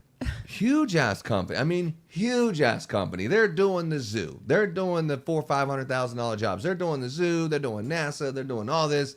They All know the city everyone by jobs. first name. I mean, they're the big boys in town, right? They're the heavy hitters with all the 4 or 5 access badges. Here's my zoo, and here's my this, and here's my that, and here's my NASA. Like we had like a little day pass that turns red at the end of the day, like the go gadget. I And still then haven't. I know. I kept it. It's We're so like, I cool. can't believe we're about to do Christmas lights in NASA. But the guy from this company, it wasn't even him, it was a salesman of his, right? Mm-hmm. He said, hey guys, because they were like these amount of trees, and there's 72 trees, and the Neil Armstrong tree. So I'm like, man, maybe this one needs about 25, and that one probably needs about 80 strands, and maybe we can do this and all that. And the guy, what did he say to us, Flora? Don't bother. He's like, look, dude, you guys can go around and waste your time, and you could waste your time and go around here and look at trees and whatever you want to do. But I'm just telling you, the only reason you're here is because they have to have 3 estimates. That's the only reason you're even here. Anything that you do is just nothing but wasting your time. And then he left. He didn't go look at no trees. He didn't do shit. He just said, you're just wasting your time. Hey, Bill, like the people who are with NASA. Hey, Bill. Hey, Dave. Oh, yeah, you see me? Okay, yeah, uh-huh. Oh, lunch on Friday? Okay, yeah. Like he knew them all by first name and all that kind of shit. And then you're just like, And then it was kind of like my career And went then full. if this wasn't clear, don't bother. And I'm like, oh my God, you're an asshole. It really fired us up because I did take offense to it at the time, but it all came full circle the other day at this estimate where I'm looking at all these other people and I'm like, there's 2 exceptions, I would say 2 exceptions that might know what they're doing. But I'm looking at all these people at the estimate and I'm like, guys, you're just here because they had to find 7 estimates to find me. Now that I'm on board, you're just wasting your time, dog. Just go back. That's what I was thinking. I said, oh my God, this would be my opportunity to also be an asshole. And I'm not. I'm not going to do that because that fired me up. That fired me up to really propel me. And I use that as fuel to get to where I'm at today. Among some other things. I just fucking can't be stopped, and I will just keep on working this. I won't go away like a cockroach. I'll just keep on going like, but that's how I am. I'm just aggressive like that. But obsessive aggressive. I obsess on things, and I get aggressive to get it. That's just who I am. But anyway, but yeah, so I could have did that, but instead I was just nice. And that was a great question asking him about the incandescents. I didn't think about that. And I was very nice, and I talked to everyone. I said, just to let you know, we sell materials at ChristmasContractor.com. We sell these garlands and ornaments and all these things that you might want. And they were like, oh, no, we're competition. I'm like, bitch, we ain't competition. Just get that out your mouth. We're not I'm trying to help you. I don't care about this job, even though it is 98 pieces of garland. Ridiculous. Decorated garland. I'm going to have a sweatshop open in just another month, and you will be sweating. So if you want to apply for my It's like, sweatshop, dog, just let me know. I got 400 pieces of garland that I can put on there that I own. I can do that. You got to buy all that shit. So I know there's no way. I mean, there's a couple people there that got some garland because we took another one of their HOAs. But so they must have that garland. They might be able to reuse it, repurpose it. But yeah, if you're not leasing and you don't have any of these assets, it's very difficult for you to step into the commercial space. Another thing that's difficult is there's slow pay. There's slow pay. They're not no pay. They're pay, but they're slow pay. All commercials, especially the bigger ones, you have to put down the bond to bid on it. I mean, these are. It's not like, well, give me my money so I can buy the materials and I can get the job done. That's not a thing. You might even have the whole entire job bought, prepared, and done and still haven't received $1 yet, and you're $50,000 into a job. Maybe. That would put most people out of business. But the bigger companies that do commercial, you just absorb that, and it's definitely coming. It's not like a customer who's ducking and dodging you. They're going to pay. But it's not going to be, it's going to be a slow pay. As slow as Christmas. it's going to be a slow pay, and you're going to get your deposit after it's installed probably. And then you're going to get your final payment maybe in January, could be. That's not all the time, but it's possible, and that can't put you out of business. So if you don't have a cash flow, you need to consider about what commercial projects that you're willing to accept, because you might have a lot of out of pocket before you even receive the first dollar. And that was a lesson that we learned over there at NASA. They probably weren't going to pay us anything, and we had to come up with stuff that I didn't have money to buy 3 pallets worth of mini lights and then just put them up on the trees and they'll pay me later. That wasn't something that would have worked. If we would have taken that job at the beginning, we would have been screwed on a big way. Everything happens for a reason, but when you're young and you're starting out, go after the commercial jobs, okay? But just know that this is not going to be like residential. You're not going to get paid at the end of the job and sitting out there because your guys are saying, I need to get paid at the end of the day, my friend. You owe me $250 a day. Give me my money. He's like, well, shit, I already bought all this materials, man. I bought all this stuff, and can you just wait until the customer pays me? No, You're going to pay all that. You're going to pay all that labor. You're going to pay all those materials. You're going to pay all that overhead and not see a dollar until later. So just know that's what it is. But if you want to step into the game, the bigger money is in commercial. Mm-hmm. So, and you can't wait till the season's upon you. You got to do it now. If you're smart enough to listen to our podcast, the power situation, don't fucking tell the customer about all these problems that you had that the power doesn't work. All you're doing is saying every time you install something, you have to come back all the time because you can't figure it out. The lights work great, but they don't work when it rains. It's not the fucking GFCI, dude. It's you. I mean, just being honest with you. It's not the GFCI. And you don't tell them about all the problems they're going to have at the beginning. As soon as you receive the job, you go out and do your inspection. You make sure the outlets work or don't work or what's going on. You give them a report, and you'll say, look, we're doing tree wrapping. You're going to have to trim these trees over here if you want us to wrap them like that, because that's just what to expect during construction. We tested all the outlets, and apparently this one right here, it looks like there's an outlet there, but this one doesn't seem to be working after I plugged in here, and here's what's wrong with it. So that at that point, not when you're meeting someone for the first fucking time, to tell them to go get an electrician and check all your outlets, because I've never even been here before and I have no idea, but I'm sure they don't work and you have to pay for an electrician. It's like, go to Home Depot, get you a little tester and plug it in there after you get the job, and then give them the report. Because you're not going to get the job lady anyway. You're not going to get the job anyway. All you're doing is wasting everyone's time with your stupid questions. But anyway, that's one thing. What other tip would you give to someone who's going to a commercial estimate? Details. One mouth, two ears. Listen. Your buddy Ron wasn't doing no talking. Just listening.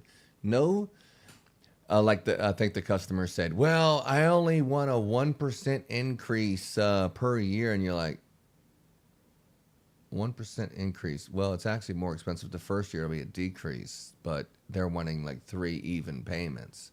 And you're like, okay, we can figure that out. So then why do I have to do it like this? So if you're going to do $42,000 for the first year, and then the second year I could probably do it for 37, and then the third year I probably can do it for 35 or something.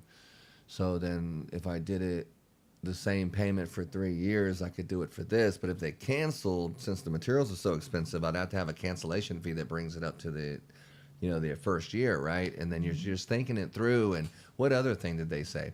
The person said that they want to come out there and they just got tired of showing up because they just said, you have problems with it. Fuck you. I don't give a shit. You're on your own. That's why they're looking for another contractor. Yeah. Just go over there and push the button yourself. I ain't got time because it's just me and Jose. We're already overwhelmed trying to make this money. So I've already got your money, just whatever. So they're like, hey, how much does it cost for you to come out? Because the last guy told me this and this. We don't need to correct everyone, especially in public.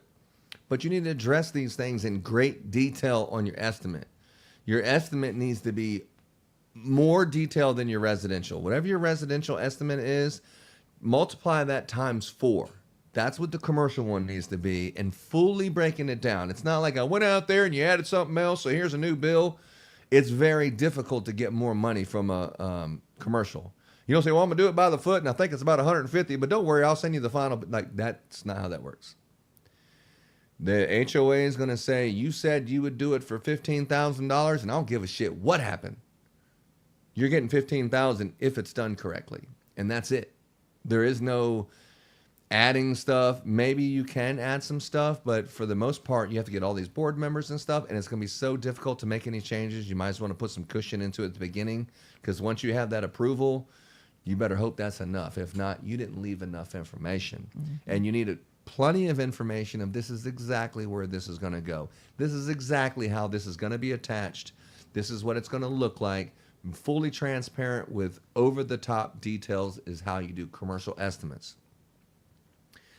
That's how you're going to separate yourself. Broken it down in sections, explaining everything. You know, even taking it as far as like Murphy has these little Google Maps or whatever they are. Waypoints. The waypoints, where he has something totally new this year, but he was using these Google waypoints where it's like it would show you this entrance and you click on it and then it says okay, and it shows you the decorations on the entrance. And then he had this like last year and the years before. Yeah. So you could just send it to an installer and they know all 23 entrances and the order you're supposed to do it, and click on the waypoint and whatever the next one is, and it shows you how that intersection should look. And he has all this stuff. Forget about the price. When you had a bad experience with these wannabe contractors who don't know what the hell they're doing, and then you see someone like that show up and that's how they're doing every single estimate, you're like, no wonder he's doing $3 million worth of estimates. No wonder. No wonder people say, I don't care if it's more. It sounds like you're going to make my life easier with the way you're so organized. Shit, I didn't know that. Listen, I'll pay $20,000 more just to have you do it. It's just the way that you send the estimates. And Murphy's probably one of the best I've seen, but there's a lot of people doing big jobs, so I don't want to go that far. But he's the best I've personally seen in commercial estimates. Just because I know the industry and just looking to see what he does, and it's like, holy shit, I need to step my game up. I'm way off from where we should be. But that's what I would share with you as far as commercial estimates are concerned. Yeah. I agree with that one. Yeah. Well, and then Laura's, so Laura's like, hey, there's 150 pieces of garland. Have you ever decorated a piece of garland with ornaments on it? Where do you get the ornaments? What kind of ornaments? Are they shatterproof, fade-resistant ornaments, or you want to keep doing that labor of putting them on there every single year because they fade and they break and you have to do that every year? How long does that really take? And how much does that cost for just to do it yourself? Not even pay somebody, just do it yourself. How long does it take, and how much does it cost to put one piece of garland together? And God forbid if you had to pay someone to do it because you procrastinated.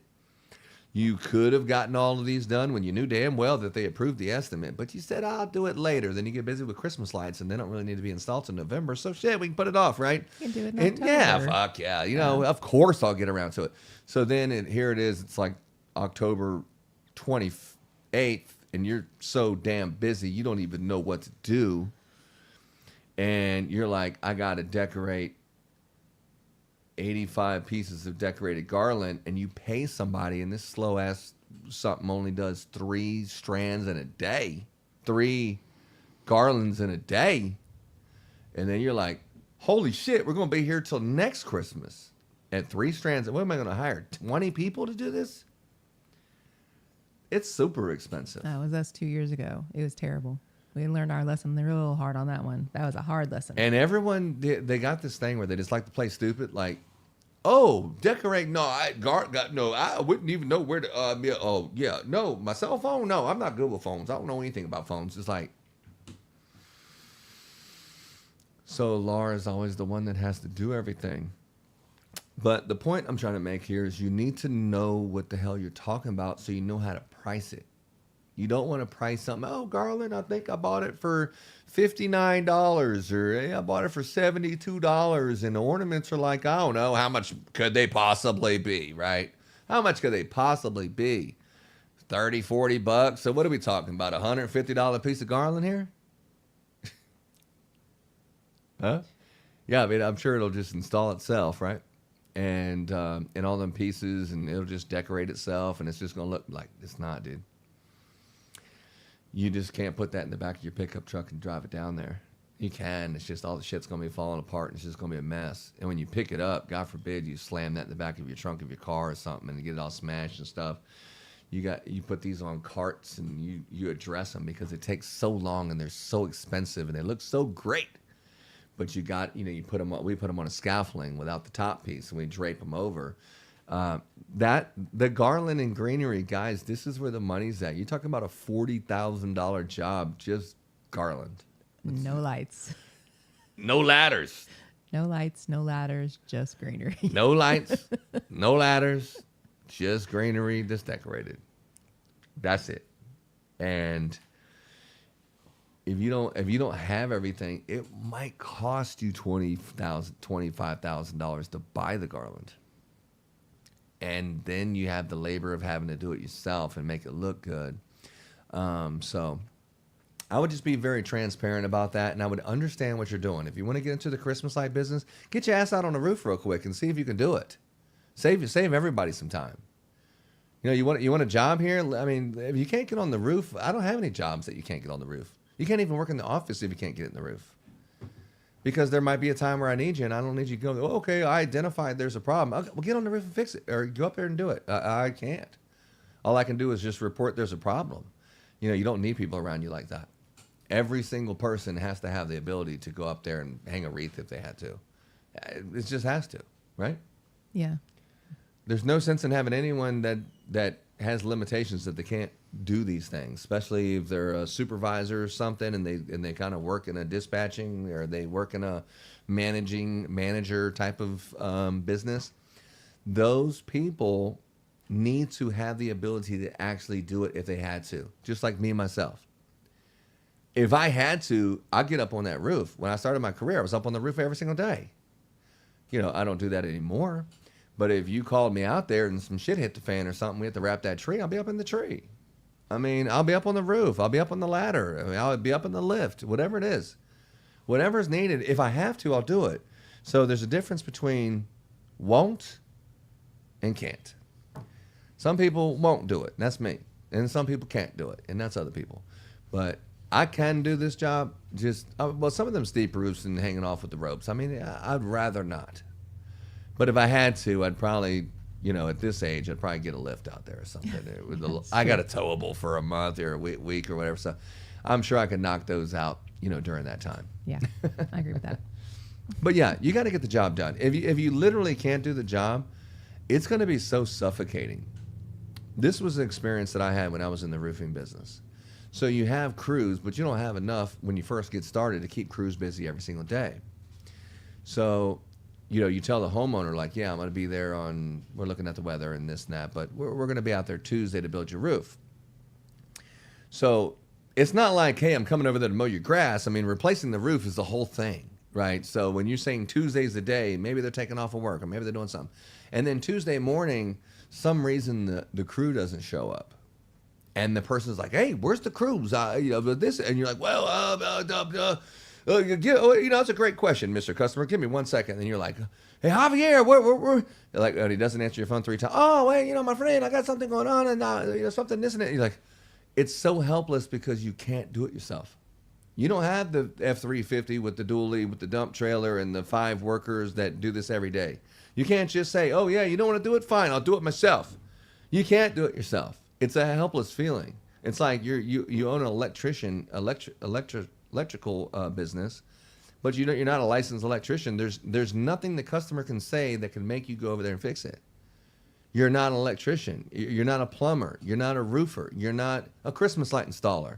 So it's a helpless feeling when you're just like,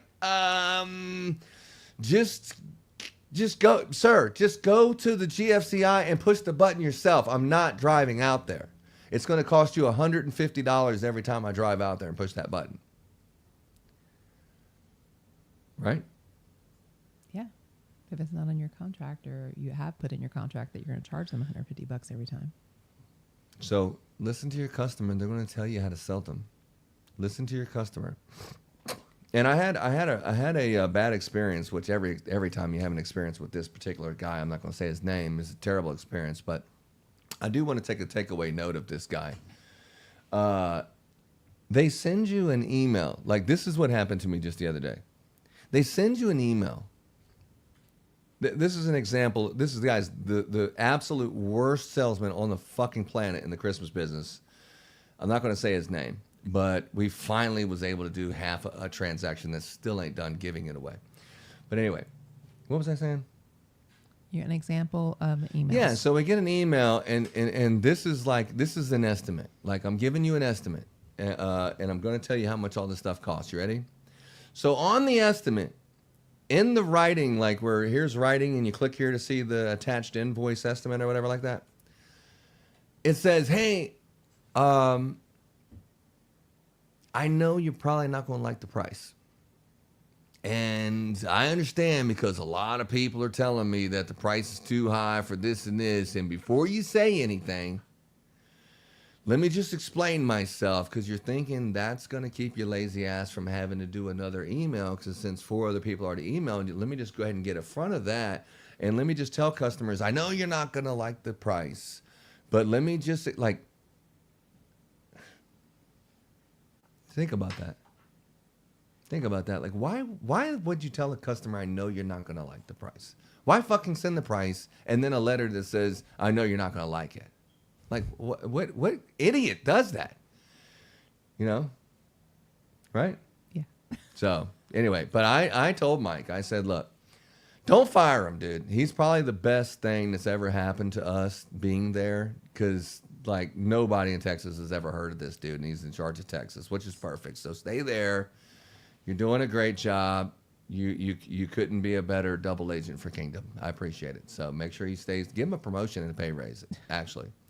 That's what I recommend that they do. But, yeah, isn't that crazy? Yeah, you're crazy, babe. These are things that you just, it's like, it's just stupid kind of stuff. Like, who does that? The actual true salespeople, that you when you go to Vegas, you can see them so clearly. But when you're in real life, you know, I just think that people don't get a lot of training with face-to-face and communication with people. I also think that people just weren't trained to be, you know, through childhood and whatever. They just weren't trained how to be good communicators. They're the opposite. They're terrible communicators. You know, they might text you, you know, but they're definitely not going to call you on the phone. Okay? And that's why it's so unnatural to call a customer that's a lead. When the phone rings, you recognize that number? Oh, nah. Let me just come up with this bullshit like, let me pretend that I don't know how to unlock the phone, and then maybe if I could take long enough and not slide it over, and, you know, then I can just have a good excuse why I didn't answer it. You know, answer the phone. You do all that work to make the phone ring. Answer the phone. If you don't know who it is, it's probably a customer. You know, hello? Hey, man, update your Google listing. Okay, it's not. Okay, whatever. I'm going to block that phone, save it, block it. That's how you do it. You can't be avoiding customers. It's like, that's another, like, a salesman doesn't do that. All right? And, you know, you need to make the customer's experience easy. Okay? If you know the customer needs to do these 3 things, like say the customer needs to do this, and they need to prove their colors, or just whatever it is that the customer needs to do. You need to sign this form, whatever. Hey, just to let you know, here's what's going on. I've already made the arrangements. I've already got the solution. So all you need to do is just look it over and push a button and say everything's good. There was these other 2 things. I've got all this together. I've done that. I've went to whatever department's handling it. I've got all that. I've put it all together. So everything is right there in the email. You just do 1, 2, 3 and it's done. Okay. That's how you prevent yourself from receiving email after email after email after email. And there's 35 emails for every transaction because you can't communicate. This is everything you need. Push the button. It's done. You can't communicate like that. You have to go back and forth and back and forth and back and forth because you're a dummy. You know, this is the stuff that you don't need to do. This is the stuff that drags you down. You're touching every customer 20 times because you don't have a process. Okay. But I see people doing this stuff, working at companies all the time. It's just like the people who work for these offices and stuff and all that, and they're going to need a government bailout 100% in the next 5 to 10 years when AI takes over, because these people, just. I feel sorry for the country and the newer generation that comes out there that they can communicate with their friends all day, but anything that outside of that is out of their comfort zone, they can't do it. They're going to have a hard ass time when AI takes all the easy jobs. Mm-hmm. And the only jobs out there are jobs you got to be smart. And you ain't even got to go to college. You just got to be educating yourself. Instead, you just filling your mind with bullshit. I think about that too, is when I was coming up, if they would have had cell phones, which they didn't, but if they would have had cell phones and AI and stuff, like, I wonder what my life would be. I'm sure I would have embarrassed myself. Oh my goodness. Completely in my 20s. That's when I was really like crazy. Now I just pretend to be crazy. Okay. I was actually talking to the kids about cell phones just the other day because we were talking about landlines. Like, well, Mom, you always had a cell phone. And I'm like, no, I don't think I got a cell phone until I was 30, at least. What, 2003, 2004, 2005, they came out with the flip phone because before that was just the brick. Mm-hmm. Like if you wanted to type B, you had to push a number like 2 times or something. Like that's a 222. 22 is a B, or 222 is a C. Yeah. So you're like, hold up. You're like, so you were talking short as a mother. You were like, hold on, just say I'll be home in a minute. So you're like, okay, I, and then the space. OTW. And then, okay, I ain't got time to write your whole damn novel pushing these buttons 4 or 5 times. That's so just what all say these acronyms OTW. came Yeah, from. exactly. There was the flip phone. Yeah, flip phone. LOL. Yeah. LMAO. The beeper. The beeper. We had to we had to like write boobies on it. No, I remember I was working at the soda company, and I had Brittany was, she was about to pop out thy womb, and it was like right around August. It was right there in August, and so I'm just waiting to go to the hospital any day. Any day I'm going to the hospital, and so I got my beeper. So I'm driving for a soda company, Canada Dry, ginger ale, Dr. Pepper kind of stuff. RC Cola, if you know what I'm talking about. But anyway, it's where my mom's side of the family worked at this soda business. So I was a driver there, and I was like 20 years old. And so then I said, look, I got my beeper on, just let you know, if I get a call or something, then I got to go to the hospital because, my wife at the time was 9 months pregnant and, it could be any time. So then all of a sudden on my beeper, I get the 911. Do you know about the 911? Mm-hmm. I get the 911. So I'm like, holy shit, 911, right? Boom. So then you like, okay, you call it, hey, because you have to find a pay phone, right? Or so, like a phone somewhere. So you're like, hey, man, what's up? Oh, I was just letting you know that this grocery store, they said they want another case or two of, soda. We're like, did I not tell you what? Don't ever send me a 911. I'm waiting for like. This is the kind of stuff that would frustrate the hell out of you. That would frustrate the hell out of you back then. But you really didn't have to interact and engage with people because there wasn't those. You had to literally talk with people and sit around a table and stuff. They didn't have. I mean, they had the telephone, but it was connected to a cord. I think they came out with cordless phones, right? Yeah, but the home phone. You had the extra long cord so you can drag it around the house. But like, so like you're up in your room and you're like on the thing, and all you have to do is just go downstairs and pick up the line and push it on mute real quick. Like you pick it up, put it mute real quick, like boom, boom, like, and then you can be like, oh shit, what you talking? Oh shit, oh yeah, Laura, she talking to her boyfriend. Oh shit, it's getting good. Let me put on speakerphone. Oh shit, here she comes. Let me hang up, act like I wasn't doing that. Right, remember? Right? I never had that problem. Eavesdropping on your conversation and picking up, like, that was a weird click. I think my mom just got on the phone downstairs. Yeah. Let me double check. I never had that issue. And then you had the speed dial on the home phone where it had like the 10 best numbers, like grandma, and just they had the couple where you could push a button and then 911 and all Domino's. That. Domino's? Domino's was on speed dial. Oh, yeah. Mm-hmm. Domino's and the Chinese place. Yeah, who don't remember that? Mm-hmm. Yeah, who don't remember Domino's? Yeah. It was very interesting talking to the kids about that because they don't know. Even the older kids, they don't know anything about smartphones. That's it. Smartphones and better. That's it. Speaking of smart, I was talking to my mom the other day, and before cell phones, most people will tell you a story and they'll say, "Yeah, so you go outside." 2 words like just go outside. Like straight up, I don't care what you're doing, go outside, right? And then most people would say, like, you know, when it gets dark and the street lamps come on, you know, you better be home. Or they'll say, well, you better be in shouting distance. That way if I say, Ronnie Jr., you better be able to hear me and be close enough, you know, and maybe you have the home phone of a couple parents that you might be playing at. But like when the street lights come on, it's dark, you better get your ass home. And that was like the common rule back then because you couldn't text or call anybody for the most part. There was no way to communicate. So street lights on, then, you know it's time to come back. And I was telling my mom, it's like, it was a little different than for most people will tell you that story, but for us, it was a little different, right? Mm-hmm. My parents were like, take your ass outside and don't even think about coming back home until them street lights are on. Now, I don't care what you're going to do. If you got friends, no friends, take your ass outside and don't even come back here until the street lights are on. And you're like, all right. Anybody else have that experience? Or You just better me? make your peanut butter and jelly sandwich for your lunch. Yeah, that's right. You just go out there and do whatever you're going to do and shit, and don't bother me. We're sitting here drinking and smoking, man. Get the hell out of here. Everybody trying to have no damn kids around here and shit. Was the street lights on? No, get your ass outside. You know, that's how it was when I was coming up. Go out and play in the damn. Like my grandpa used to say, what's up, Ronnie Jr.? And I say, what's up, Grandpa? Man, go out there and go play in the street light. You know, go play in the stoplight. Why don't you and your cousin go out there and play out in the street and shit? Out in the middle of traffic. Let me and your mama talk. Let us grown folks smoke a little something and drink a couple beers. Why don't y'all go out there and play in traffic?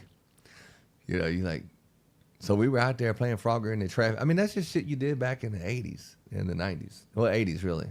Yeah, in the 80s. Right? Yeah. Go out there and play in traffic. Get It's out of like here. crazy. Get out of here, kid. You bother me. Yeah, exactly. Kids are supposed to be seen and not heard. Get your ass out of here. Like, what do you want me to do? Go play in traffic. I don't give a shit. And you're like, it's a busy intersection out in front of Grandpa's house. But all right. Yeah, my cousin, he'll back me up on that one. That's a fact. That's a fact, Jack. Go out there and play in the boat. You know, this big ass boat we have that we never seem to get it in the water. Just go out and play in that thing. But yeah, we had a great time, man. The childhood was good. You know, we had a lot of fun and everything. So I'm really happy for all the experiences that we had as a kid, and everything. And I see that in these kids coming up because we got family members with some badass kids. Hey, you got some fucked up family members too. He going to jail like a mother. You got some fucked up family members too. I mean, you just think they're feral. You were actually more feral. Yeah. But like when you see your kids and everything, and you see these kids and they're just stuck on these cell phones and they're just not learning shit and they're dumb as anything, and then they're not trying for nothing, they're not pursuing nothing, and then you got them buried in a cell phone, and the only thing they say to you is talking shit to you and talking back to you and coming at you with a smart ass attitude and stuff like that. I don't play that shit. We don't play that around here. Them kids don't talk back to me. Ain't right? That's right. They don't talk back to me, and neither one of them got a cell phone. I see them on PlayStation because they're on PlayStation. Well, one of them is at least. I see them on the PlayStation. They be talking like, "Oh, what you doing? Yeah, No, I ain't got a cell phone. Oh, you got a cell phone? How old are you? Oh, you're only 7? Oh, okay. No, well, we don't. But my mom's a good cook, though. I ain't got a cell phone, though. I don't really need one. They tell me, you know. It's like it's like Oh, the yeah, old. you got a cell phone? My mom makes brisket. My mom makes brisket. How about that? But we ain't got no cell phones over here. We Amish. Yeah. It's like, dude, you're not going to be sitting there on cell phones. There's no reason to have one. You don't go nowhere. We're stuck here on homeschool. You have no need for a cell phone. You got a little tablet. You got your computer, which I can supervise. You're going to learn some good stuff. You're going to fill your brain with good stuff. If you're going to be in this house, you're not going to be sitting on a cell phone acting like you're big and bad and talking back. You're not mature enough yet. And when you actually get injected into the world from the Kingdom Leadership Academy, you're going to be a bad mofo and you're going to be taken over. And these little bitch-ass kids, you're not going to have nothing in common with them.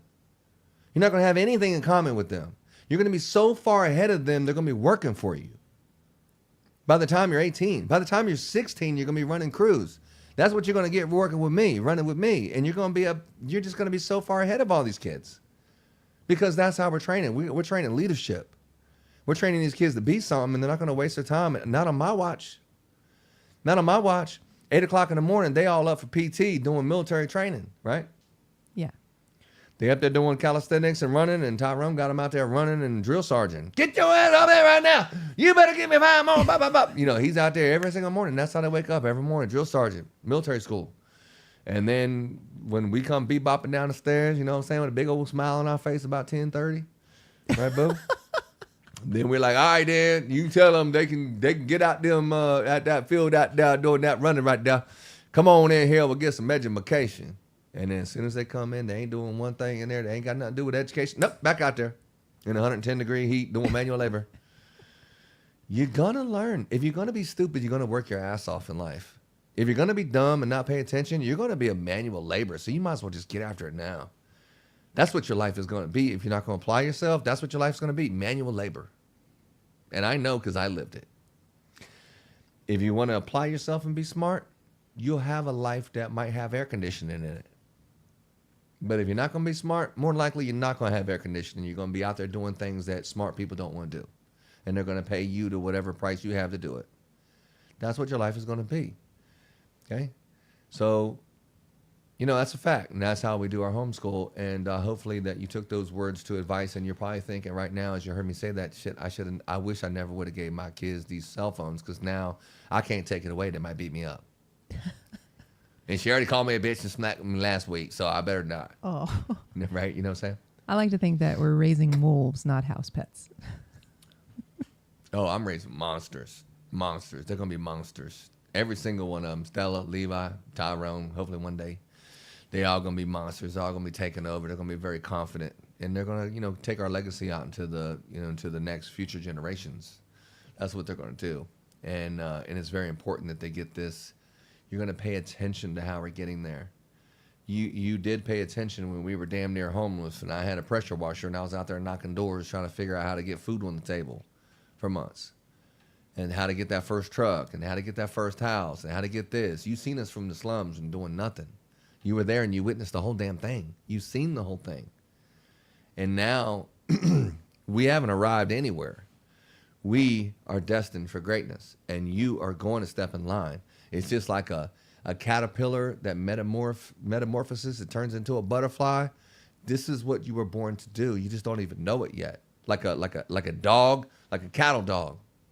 It's been in your apartment for 6 years. Never seen a damn farm, cow, or nothing. But as soon as you put it out there in that field, it was born to do it. It would just start herding them cattle right day one, first second. It doesn't need to figure it out. It knows how to do it. It was born to do it. And that's the same with us. We were born to succeed. We were born to win. We were born for greatness. We were born to keep growing, okay? Our trees are supposed to be planted by rivers of living water, right? Our leaves will not wither. You know, we are growing. We are doubling. Our cup is overflowing. That's the life that we live in abundance. And when you look at other people and they don't have that, you can point at a million different things, but one of them is they're not applying themselves. They don't care about that. They talk like they will, but they don't really care because they would put the action in.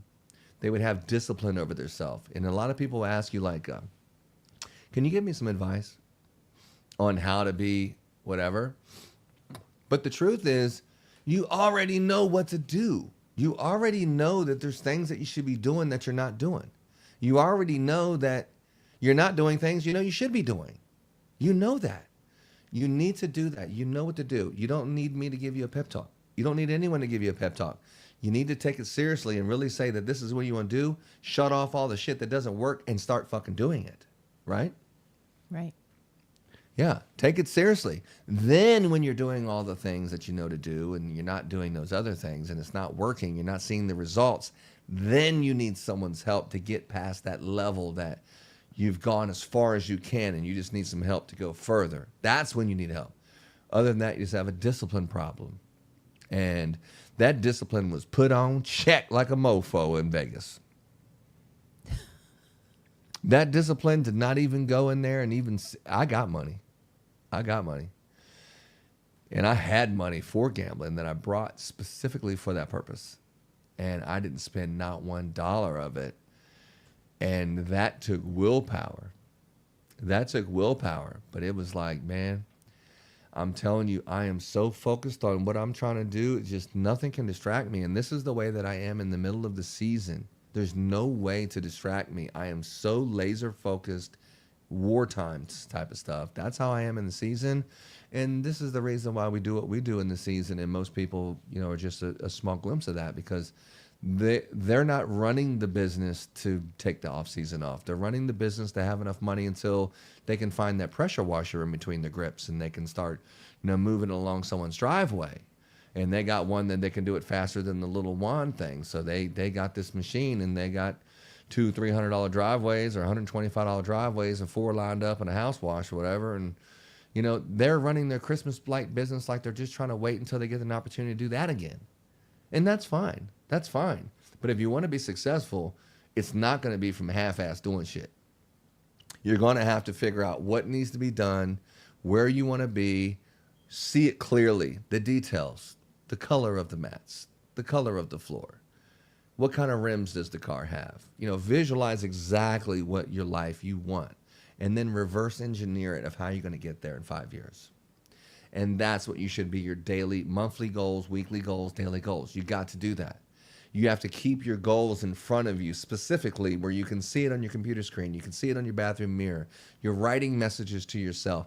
You're hanging messages all over your walls that's giving you encouragement, that's saying you're doing the right thing. I know you feel like giving up. I know you're not seeing the results fast enough. I know it seems like it may never happen, okay? But it's going to happen. If you keep doing the right things, eventually you will see what your mind has already seen, period. Right? That's right. What else we got? I know they've got one more thing. You got one more thing? I know you got one more thing. I don't know. I totally agree. It's just like, it's like working out. You think you're going to go on a diet and you're going to lose weight in the next day. Business is the same way. You're not going to lose it. It takes time and consistency and discipline. And it takes friends. And friends. You got to have a network, but you cannot give up.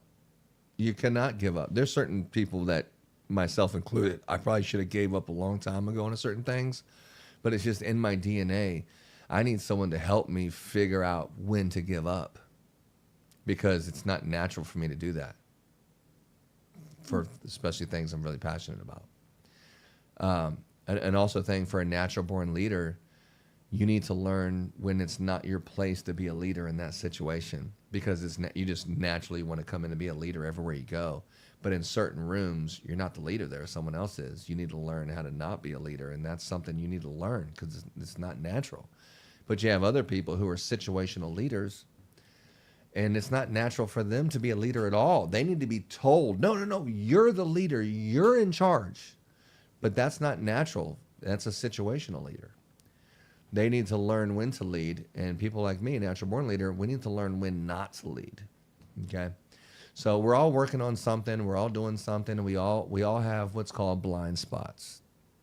Blind spots are things that other people can see and you can't see. And it takes a real good friend to point out a blind spot, because most people, you won't even let them speak into your life with blind spots. Anything they have to say, you totally dismiss them because they don't even have their stuff together. Who the hell are they talking about you and your life? So you have to have someone that good enough to point out your blind spots. And I got quite a few. And Laura has been that person who points them out for me. Right, babe? Mm-hmm. I got a couple other friends. Murphy points out one or two every now and then. It always has to be, I have to say it, and then somebody else sees it. And when the second person tells them, that's usually when it kicks in. When she tells me, I listen. Because you're going to stop talking at some point. Yeah. And when you're done talking, what is that? That's yeah, Debo come around here, I stop talking. He says, shut up, I stop talking. But when he leaves, I'll be talking again.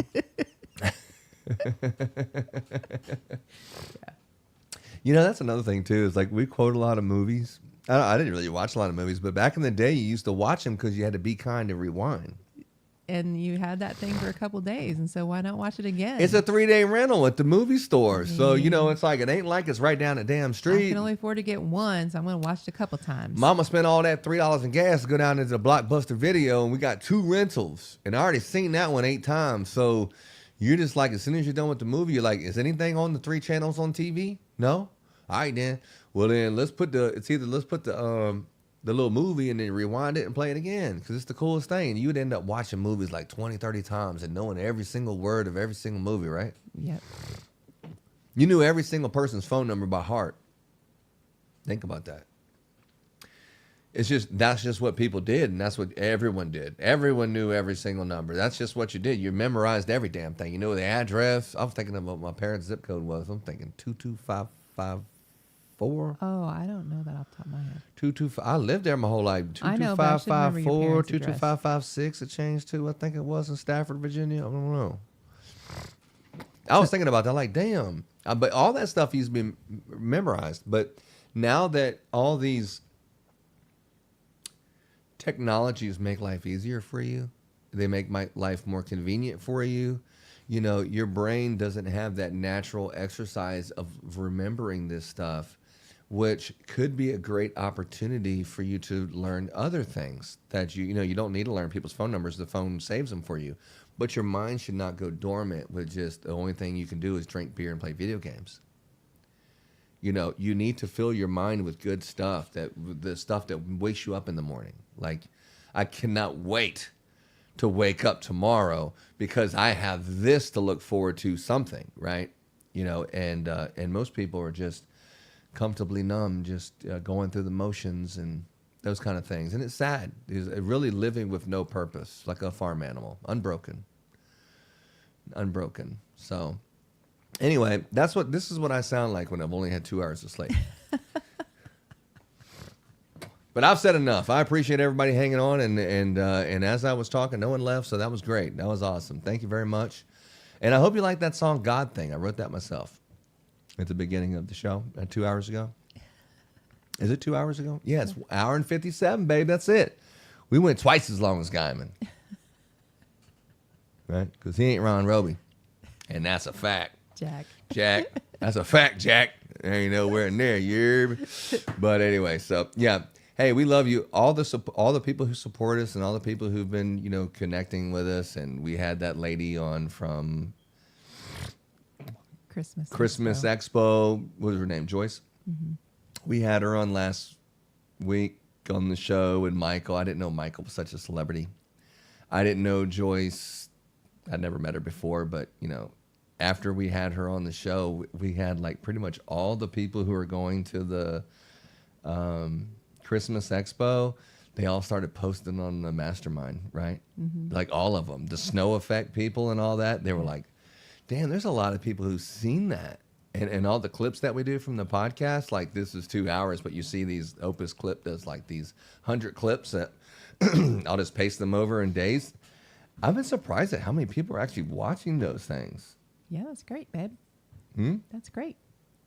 Yeah, I mean, the consensus is they just fast forward until Laura has something to say, but...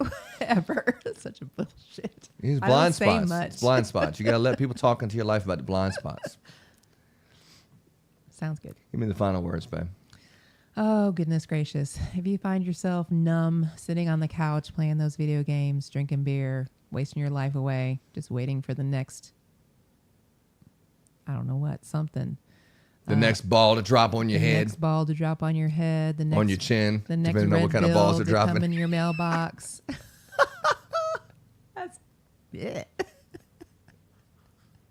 That next red bill to come in your mailbox.